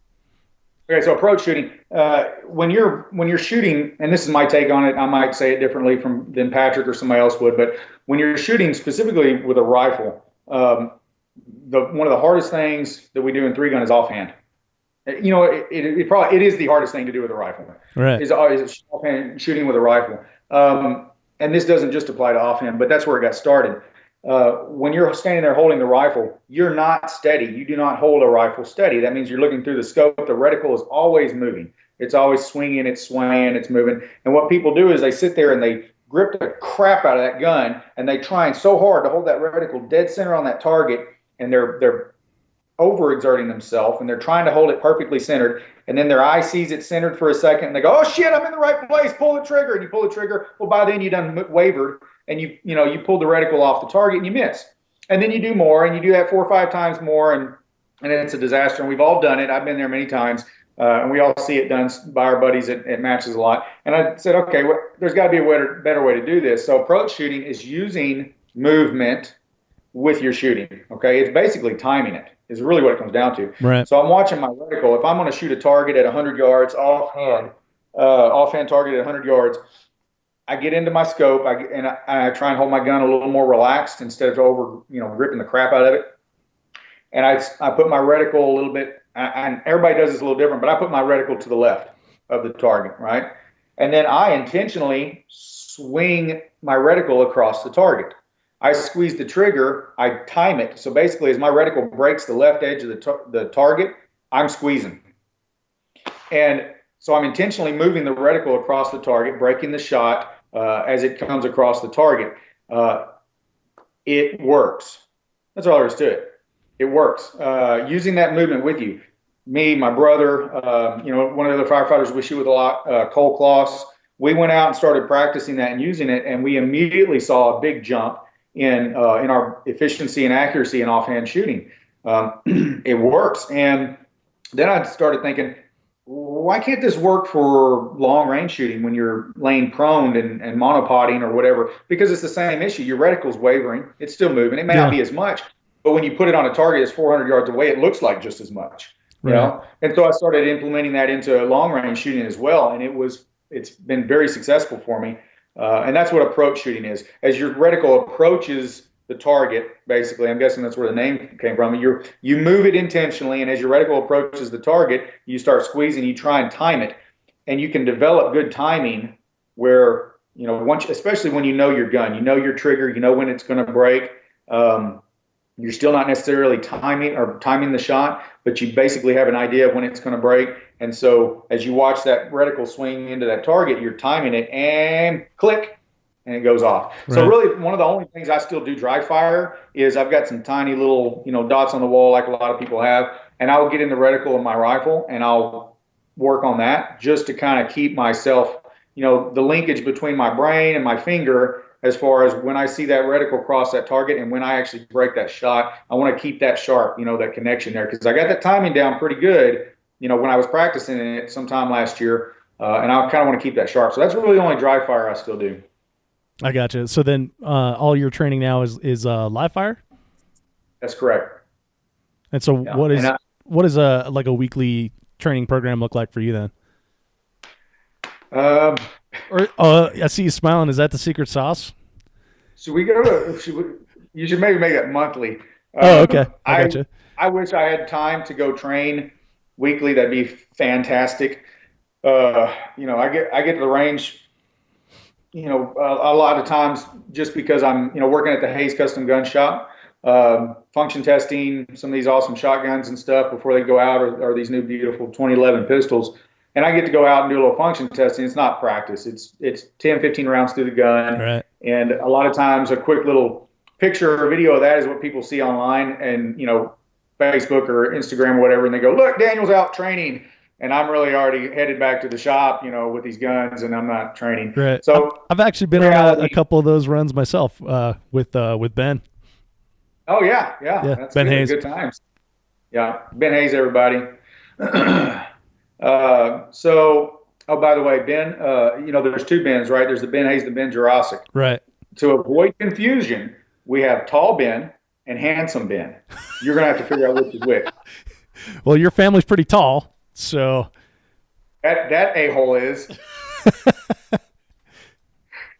Yeah, but anyway, so my training as far as live fire training, it's probably more of a every couple weeks type of thing, and I'm usually short on time.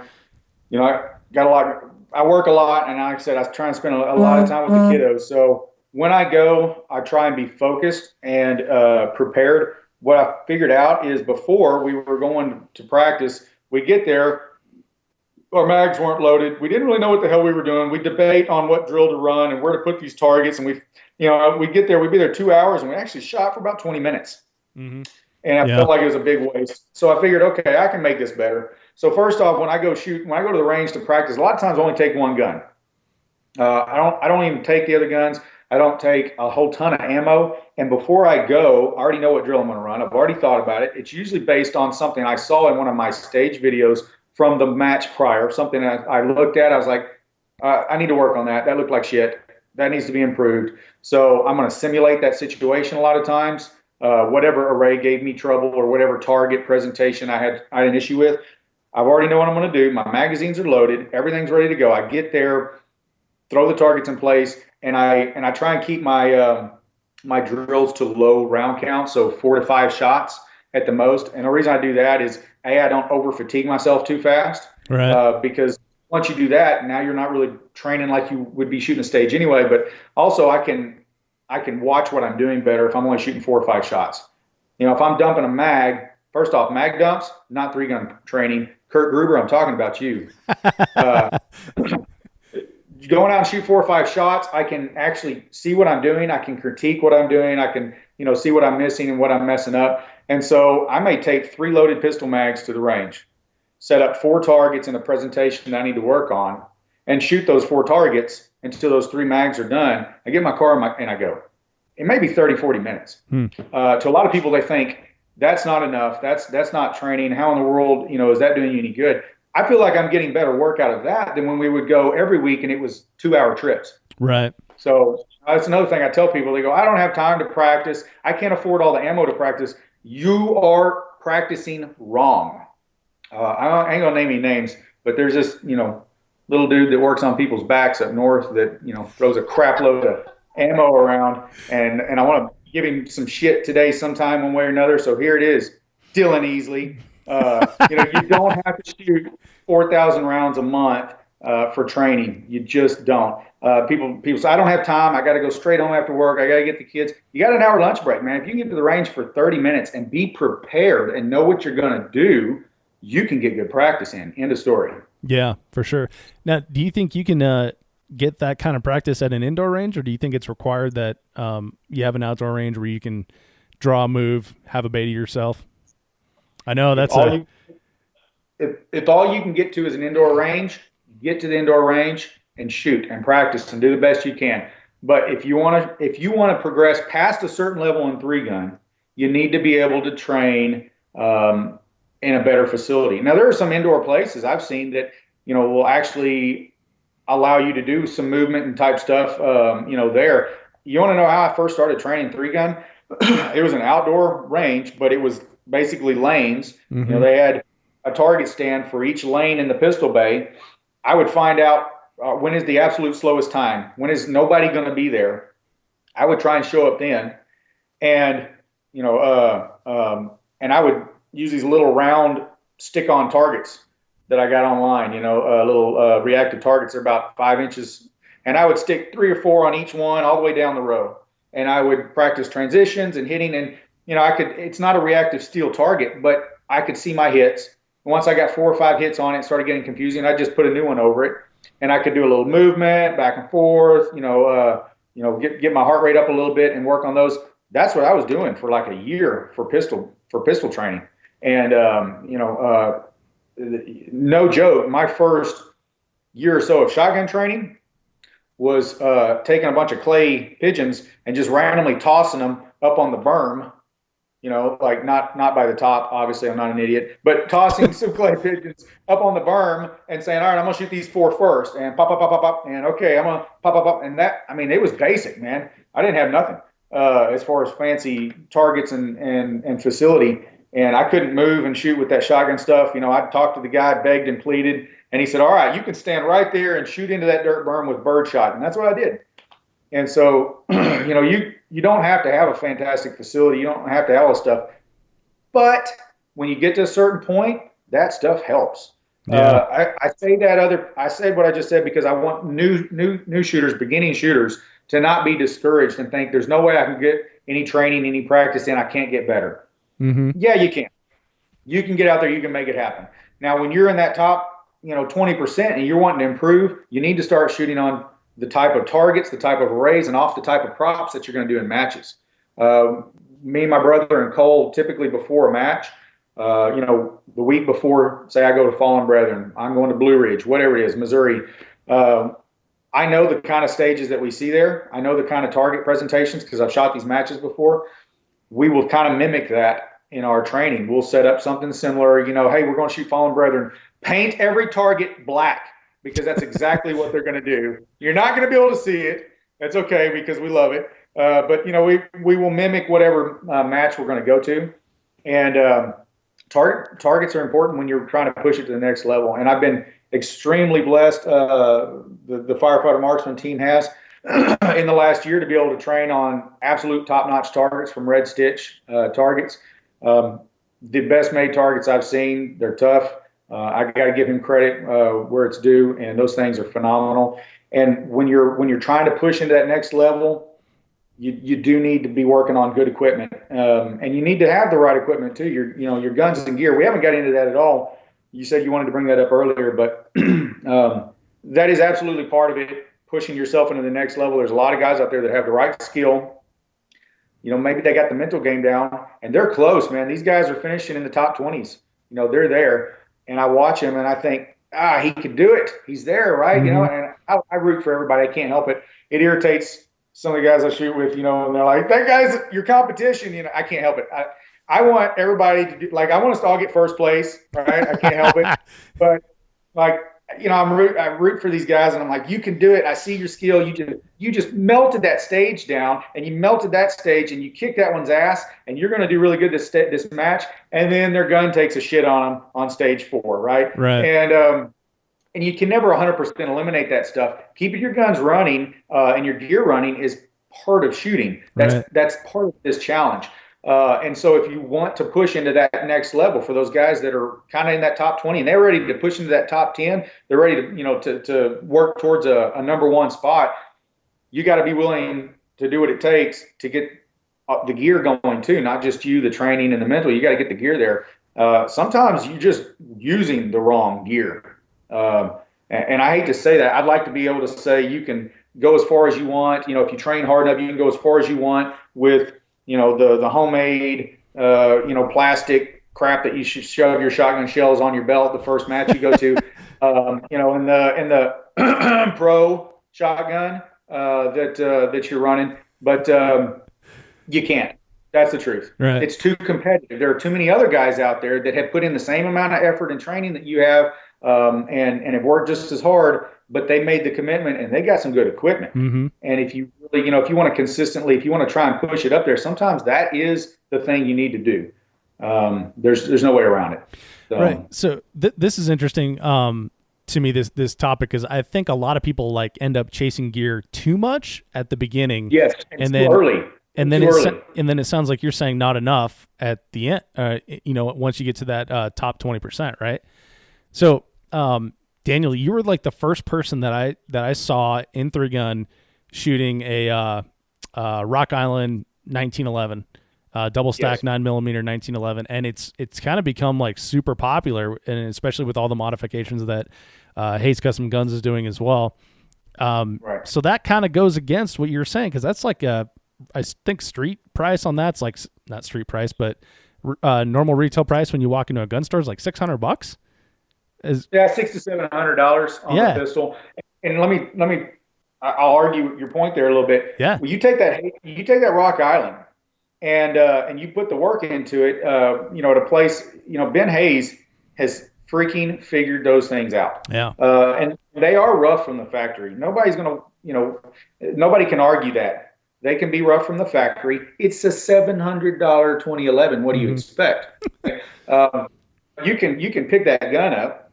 You can send it to the shop and have $700-800 worth of work done to it and work out the kinks, make it look cool, do some little performance enhancements. If it does have some issues from the factory, because I'm not going to lie to you, some of them absolutely did. My personal one had to be rebarreled.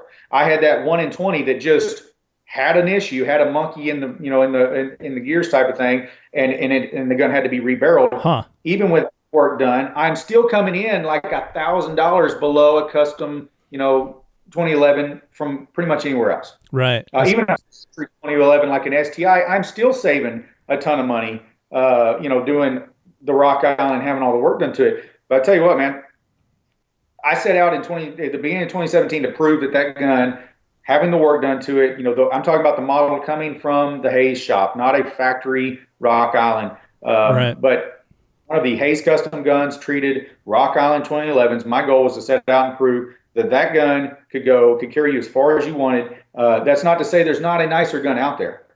I'm saying that there's probably very few people out there that have a shooting skill that's high enough that's good, that gun can hold you back. Does that make sense? Yes. That was my goal, was to prove that. When we first started the Rock Islands, I didn't know anybody shooting them. I think John McClain was, to be fair. Yeah. There might have been 1 or 2 other people out there shooting them. I'd never seen John McClain talking about the 2011, so that might have just been a single stack thing. I'm not sure. We'd have to ask him one day. But to be honest, as soon as I said that, I realized that John McClain has been shooting them. So, I'll go back on that one. But yeah, the first time that I had one in my hands was when I was at Hayes Custom Guns, and Josh Kenny was there, and we went out to test fire one that Ben had just finished.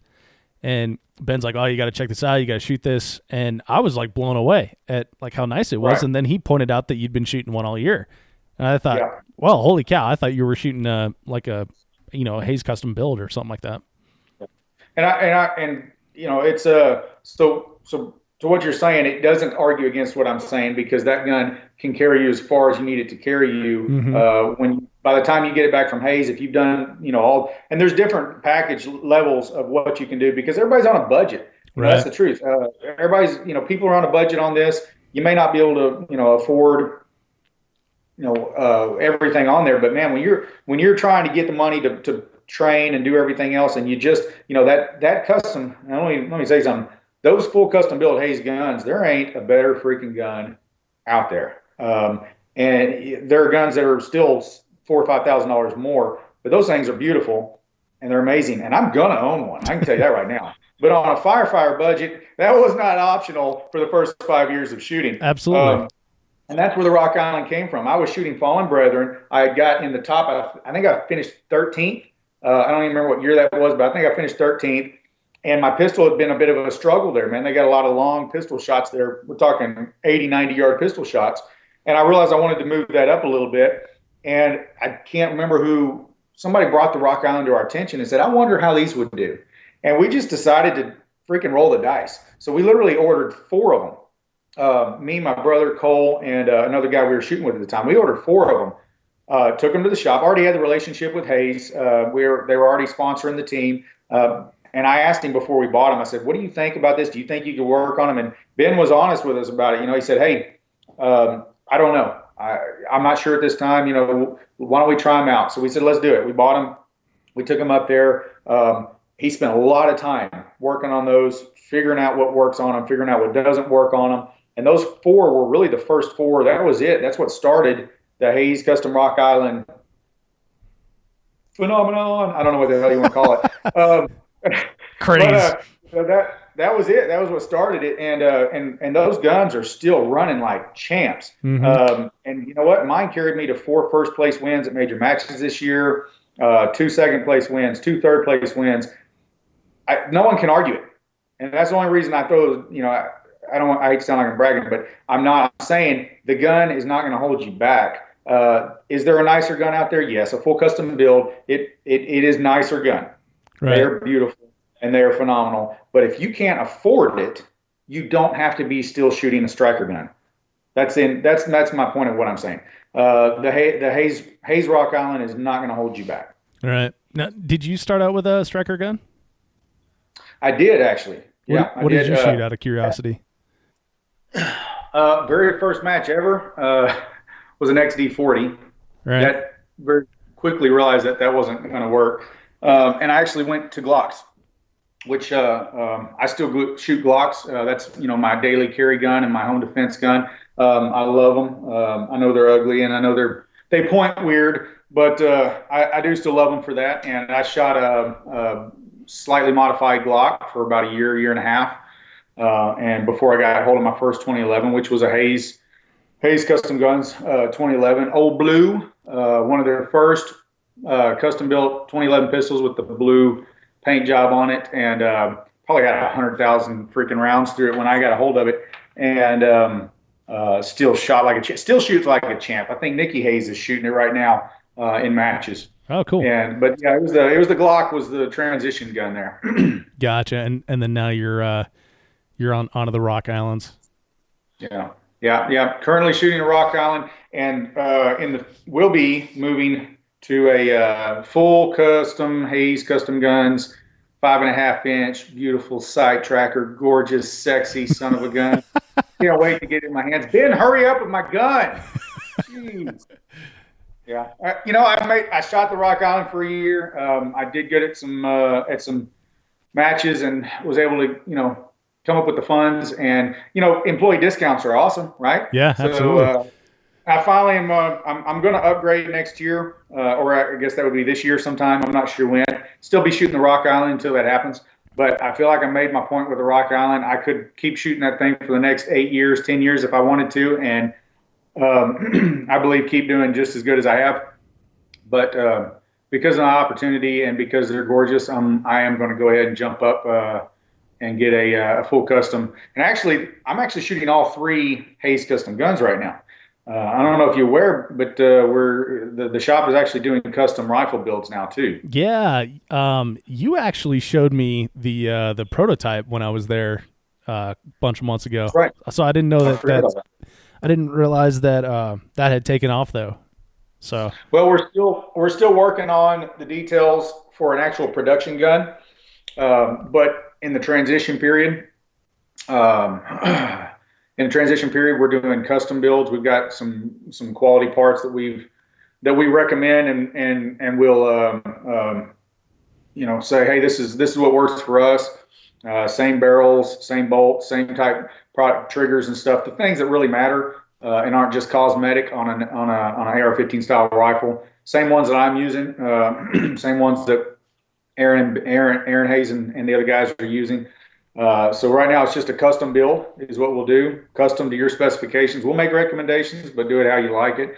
But soon in the works is going to be an actual production rifle, and of course the M2 shotguns, the Hayes M2s. You're not going to do any better than that. Right. Okay. Well, Daniel, we've gone all over the board here, and we've talked about a bunch of great topics that we had not anticipated. So this has been kind of cool to take those transitions and walks down different dirt paths with you. But there's a couple of questions I ask all of my guests that I want to ask you here. One, can you tell me about your most spectacular disqualification? I can, and I would love to.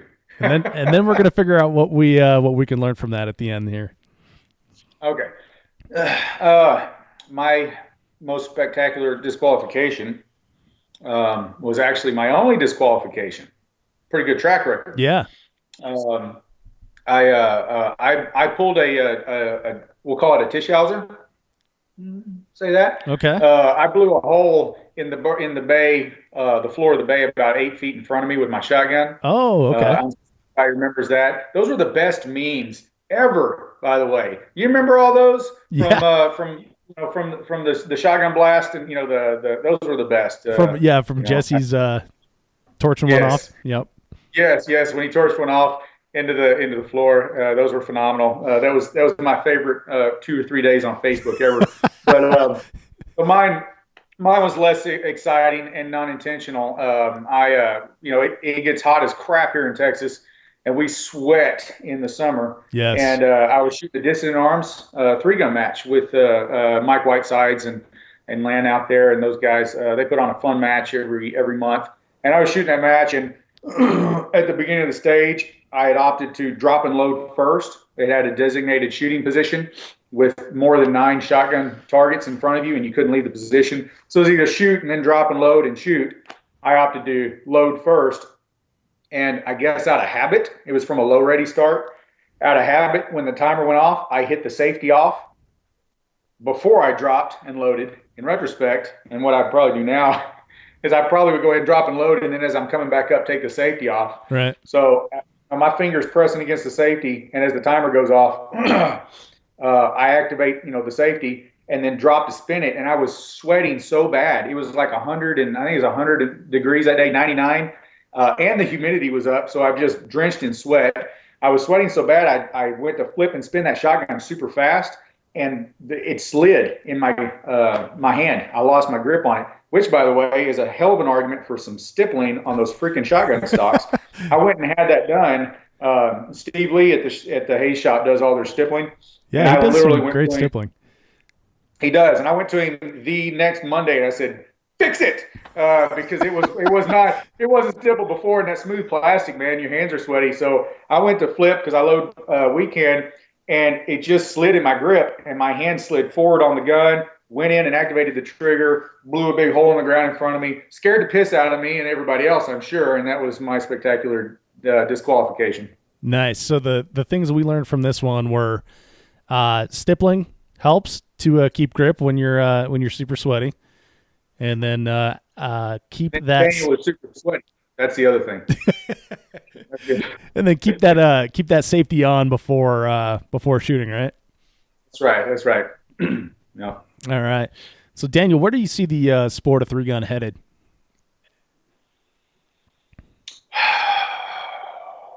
That's a good question. That's another thing that people like to get on Facebook and lose their freaking minds about from time to time, and where it needs to go and what it needs to do. And we've had an organization that tried to direct and steer the future direction of 3-gun, and it met with a massive amount of resistance. And a lot of that was that organization's fault and the way they dealt with people. And I'm not going to be shy about saying that. But I think that what works for 3-gun is independent major matches that run shit the way that they want to run shit. And people pick and choose the matches they want to shoot based on that. And I think that the people that are trying to kind of organize everything to run under the same rule set and be the same way and be, organized the same way, I think that they're going to continue to meet with a lot of resistance, and I don't think that's going to go anywhere. I would like to say that 3-gun is going to grow and become this massive sport, and be, NASCAR or something like that. I don't think it will. I think it can get bigger. I think it will get bigger by us mentoring people into the sport, like I talked about at the beginning of the show. I don't think it's going to, I don't think it's going to explode and be the fastest growing sport in America and all this stuff. And honestly, I'm okay with that. I'll live. I like the community. I like the people in it. And if it stayed the same and I kept shooting the same awesome matches and with the same people for the next 30 years, I'm okay with that, quite frankly. And I know there's people that are not, and they, want to grow it and make it bigger. A lot of those are match directors and people that are more in the administrative and less of the competitor side of it, I think. But I think it'll continue to grow because I think people are going to keep putting effort in to bring people into it because it's rewarding, it's challenging. I've taken, I've got a friend, I won't say his name, but I've got a good friend of mine that is a very shy, very reserved guy. Didn't want to do anything with anybody looking at him. Probably quit out of every public speaking class he ever had to take in school. He was just a little anxious and that kind of stuff. He wanted to shoot three gun. Too nervous to do it. I took him out, and 5 matches in, this dude's whole personality has changed. He is confident. He is ready to go out and do it. He's shooting matches on his own. I ain't got to hold his hand anymore. He's going out and shooting matches.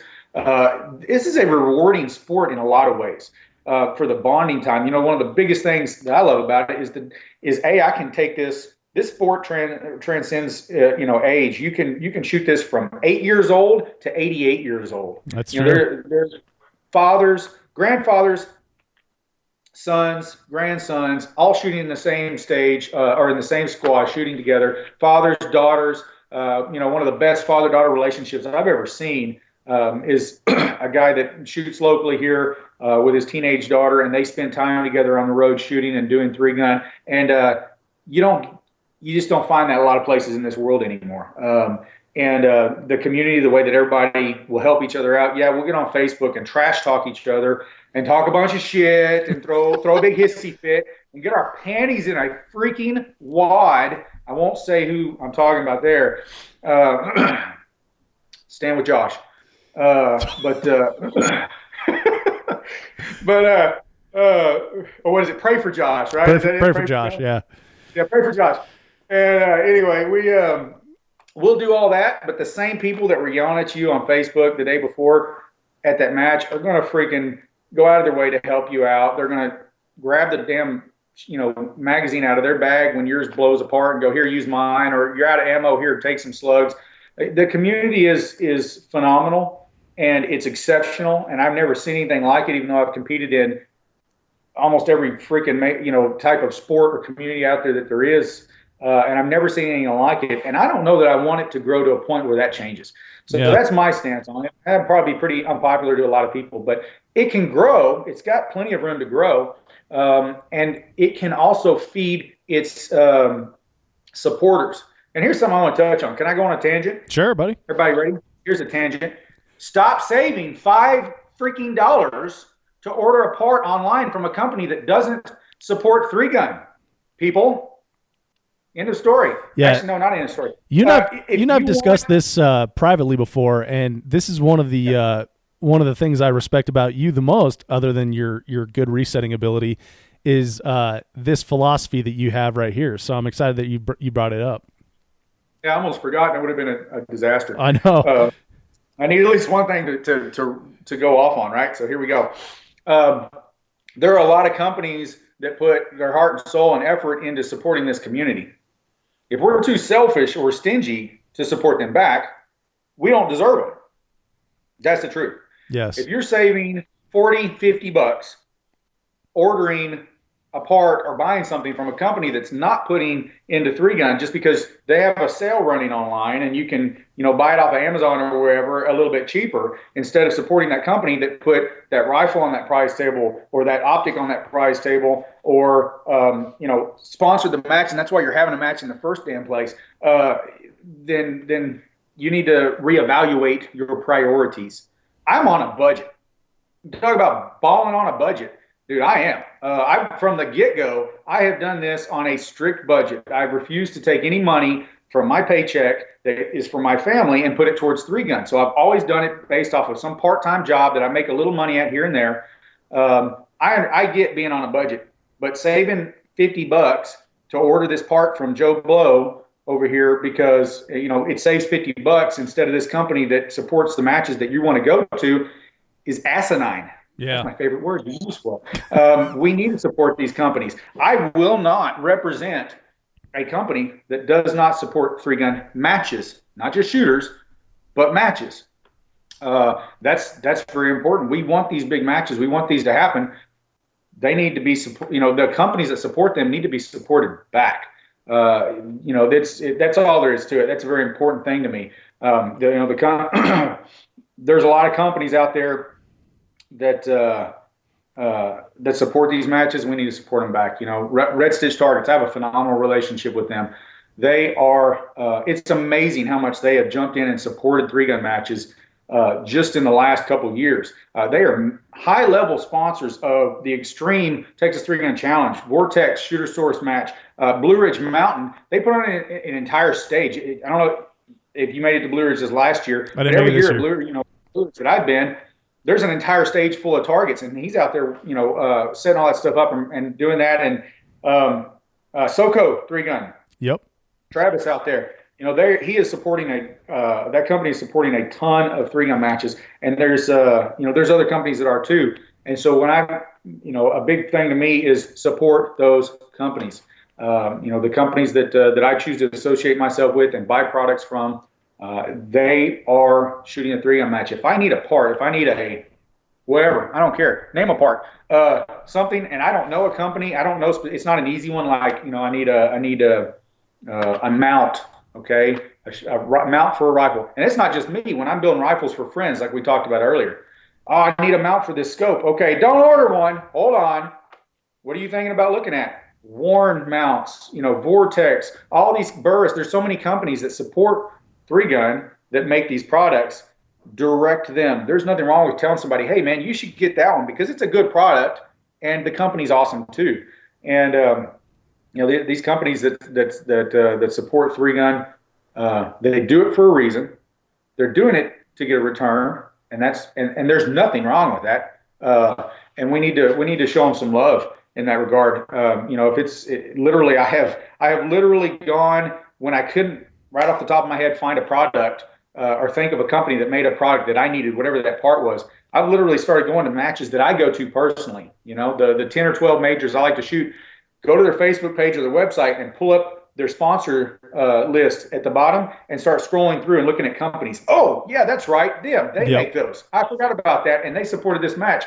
I'll go on their website and buy it. I bought, triggers and mounts and all kinds of stuff, full retail directly from the website of the company. And you know what, people? If you can't take 10 seconds to write in the comments when you're making that online order, thanks for sponsoring this match.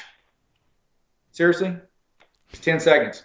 Let them know why you're buying these products from them. There ain't nothing wrong with that. If you want these companies to keep supporting your match, I know that people are buying products and spending money because companies support matches. You do it. I do it. A lot of people do it. You still got to let them know because they have no way of tracking that. From a marketing standpoint or from a business standpoint, there's no way of them tracking how many of these sales are coming from three-gunners. How much of this is being generated because we supported this match? If we don't tell them, they don't know. Yeah, and one thank you card and one email goes a long way. When you have like that sort of question in your mind, and the annual meeting comes up and like, hey, should we support this match? They go back to hey, Jim Bob over here sent us this thank you note. Obviously, it's reaching some people. Right. Very important. Again, the people that argue that they want to grow our sport, to have the sport the way we have it now, we need sponsorship, we need support, and to do that, we need to return that. When you need something, you need to go to the companies that support the industry. Right. Well, Daniel, it's a very good point. I'm glad you brought that one up. But final question here. Any one thought or one piece of advice that you want to leave the audience with? One thought or one piece of advice. Well, before I do that, I want to give me a second. Sure. I need to say thank you to a couple people. A lot of my success in the last couple of years has been based off of the products that I use and the gear that I'm using. Round 2 Brass and Reloading is a local company here, veteran owned. Matt Unruh owns it. He's a phenomenal guy. And they have been supporting three-gun matches and three-gun shooters here for a while and make a fantastic product that I'm very happy with. They got that 77 grain hollow tip boat tail laser beam that I use on all my long range shooting. And they're launching a new website right now. It's r2ammo.com. And they're going to actually start doing a lot. He's a small company, and a lot of people have a hard time calling and doing an order over the phone. And I've been telling him for a year, man, you got to get this website up. So good job, Matt. He's getting the website up. So y'all take a look at them. Red Stitch Targets, Hayes Custom Guns, Carbon Arms, GW Customs Holsters. These guys have helped me a lot. And not only that, these guys are the ones that step up and help everybody else. Red Stitch, I had several new shooters that were wanting to get some basic targets, just some 6x6 or 5x5 knockdown targets. And Red Stitch was like, well, how many people want them? And I was like, man, a lot. There's a lot of new shooters I'm talking to that want some targets, some basic stuff, you know. And I don't know if you saw the deal. He literally ran those things at a price where he lost money. He lost money selling those because I told him there's a bunch of new shooters that could use just some basic stuff to get them started. And I said, look, man, these people, they have a need. These are hungry people. They want to start shooting. They want to get better. And he goes, all right, well, let's do this. And I don't know if you saw that deal that he ran, but they sold around 700 of those knockdown targets and stands. Wow. He literally lost money on that. You know, these are round two will freaking send me ammo. If I say, hey, this guy's coming to shoot, he's a new shooter and he didn't have enough ammo. He'll tell me, give him some of your ammo, Daniel, and I'll give it to you. I'll return it. You know, I'll compensate you for it. I mean, these are companies that have supported me, support Three Gun, and I have to mention them. I want to mention them. These are companies that are phenomenal and deserve to be mentioned, and I owe a lot to them. So thank you guys. And nice. And I want to Whiskey Arms. Hell, I'm wearing a shirt. That LBC bolt carrier group is phenomenal. I told you need to try one of those out. Have you done it yet? No. What the heck, Dave? I don't know. I don't have anything against them, but I just haven't tried one. All right. You're gonna love it. I'll get you one. I've got one you can try next time. Actually, shoot me your address. I'll mail it to you. Okay, sounds good. Cool. All right. So now that we covered all the folks that are supporting you and support the sport, and showing our gratitude toward them, final thought for the listeners. Final thought. I'm going to take it back to what I started with, guys. This sport, anybody out there that's shooting the sport a lot knows that this sport has given something to you. Somebody in the community, multiple people in the community probably have given something to you. And there's people out there that could love the sport as much as you do. There's people out there that could get as much from the sport as you do. And they might just need a little help. I don't care if you're winning matches. I don't care how many jerseys or sponsor logos you got on your jerseys. You're never too big to help somebody out. You're not so good that you get a pass or a buy, and you don't have to help out the new shooters. Invite people to go with you. Take people to shoot the Three Gun matches. Help them out. Loan them your gear. You know what? You might be distracted. You might not finish first place at that monthly match because you got something going on and you're babysitting a little. And it is babysitting, and that's fine. But the reward you're going to get back from helping those people in the Three Gun means a hell of a lot more than where you finished at that monthly match. So that's my final word to the Three Gun community. I love you guys and gals more than you know. You are my extended family. You mean a lot to me. I love this sport, and I'm going to be here putting into it. And I hope everybody joins me in that. Let's grow our sport the organic way, the natural way, the best way, the way that's going to build relationships and friendships and bonds with people, and grow our sport the right way instead of trying to force it through logistical stuff and changing matches and adding divisions. Oh, and I got one more thing to say. Here we go. Shoot-offs are stupid. What? There's the end of it. Oh yeah, this is the part that Daniel just gets thrown there. Shoot-offs are stupid. I hate shoot-offs. It is a poor representation of the vast span that is the skill of Three Gun. Right. Every gun, every individual, all three guns have multiple different branches of challenges and skills, close, far, near, moving. There's so many different things. And a shoot-off is a very poor representation of Three Gun skills. People can train shoot-offs and nothing but shoot-offs and be good at shoot-offs and be terrible Three Gunners when they go to a real match. And come on, guys. Seriously, maybe it makes good TV or whatever, Three Gun Nation. But shoot off are a poor representation. They are a lot of fun. It's fun. That's for sure. I shot the Generation 3-gun match. Yeah. And we had a fundraiser for the youth, the 3-gun nation, Generation 3-gun.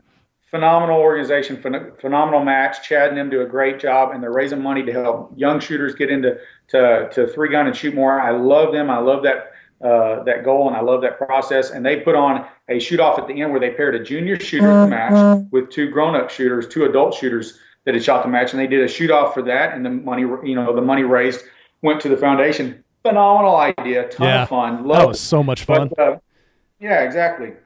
As a representation of 3-gun shooting skill, I think a shoot-off is a poor representation. I think that's actually what draws some of the disdain and ridicule from the online community, people watching us burn down targets that are 8 feet in front of us, and they think that we think we're cool because we're doing it. So there's my 2 cents. Daniel Jirasek thinks shoot-off are stupid. Nice. I like it. Yeah, it's an interesting format. Like maybe once a year, it does add something completely unique to it, and it is one of those skill sets, like you said, for the vastness of the skill sets that are involved in rifle, pistol, and shotgun that we get to test. All right, well that's Daniel. That's a great final thought. Your text messages are blowing up right now, so your wife's probably trying to get a hold of you or something. And are you hearing that? Yeah, I can hear when it vibrates, but it wasn't too bad. Everyone will wonder what it means until right at the end here, and then they'll like, oh, that's what that was. Now you know. Well, Daniel, this has been a great time, man. I really appreciate you taking the time out of your day to sit down and chat with me, and appreciate your perspective on the sport. And all the best of luck to you in 2018, man. And I'll see you on the range, buddy. Thanks, Dave. I appreciate you having me on and let me ruffle some feathers. Absolutely. Anytime, man. Anytime. Hey, before you take off, check out the show notes at 3gunshow.com for links to things that we discussed in the podcast. You can also sign up on Patreon as a 3-Gun Show supporter or purchase your very own 3-Gun Show logoed apparel. As always, this podcast is brought to you by Armalite. Through Armalite, I am able to get special pricing for listeners on their line of 3-gun rifles. They have the 13.5 and the 18-inch model, and I can also get you a good price on uppers as well, like the whole upper receiver. If you're more of like a build your own kind of person, I have a few of their competition handguards left over, 12-inch, 15-inch sizes, whatever it's going to take to finish your build. So when you're in the market for a rifle or components to build your own, just email me, dave@3gunshow.com, and I will hook you up. Anytime you see me on the range, you can check out my rifle. I'm currently rocking the 13.5-inch 3-gun rifle. On top of it, I have a Vortex Optics Viper PST 1-6. And, you can shoot it. Check it out. It'll be a good time. And a quick reminder that if you enjoyed this episode of the podcast, subscribe in iTunes, Google Play, Podcast Addict, or wherever you get your podcast content so you will always get the very latest. Thank you so much for downloading, listening, and subscribing to the show. I'm Dave Hartman, and I'll see you on the range.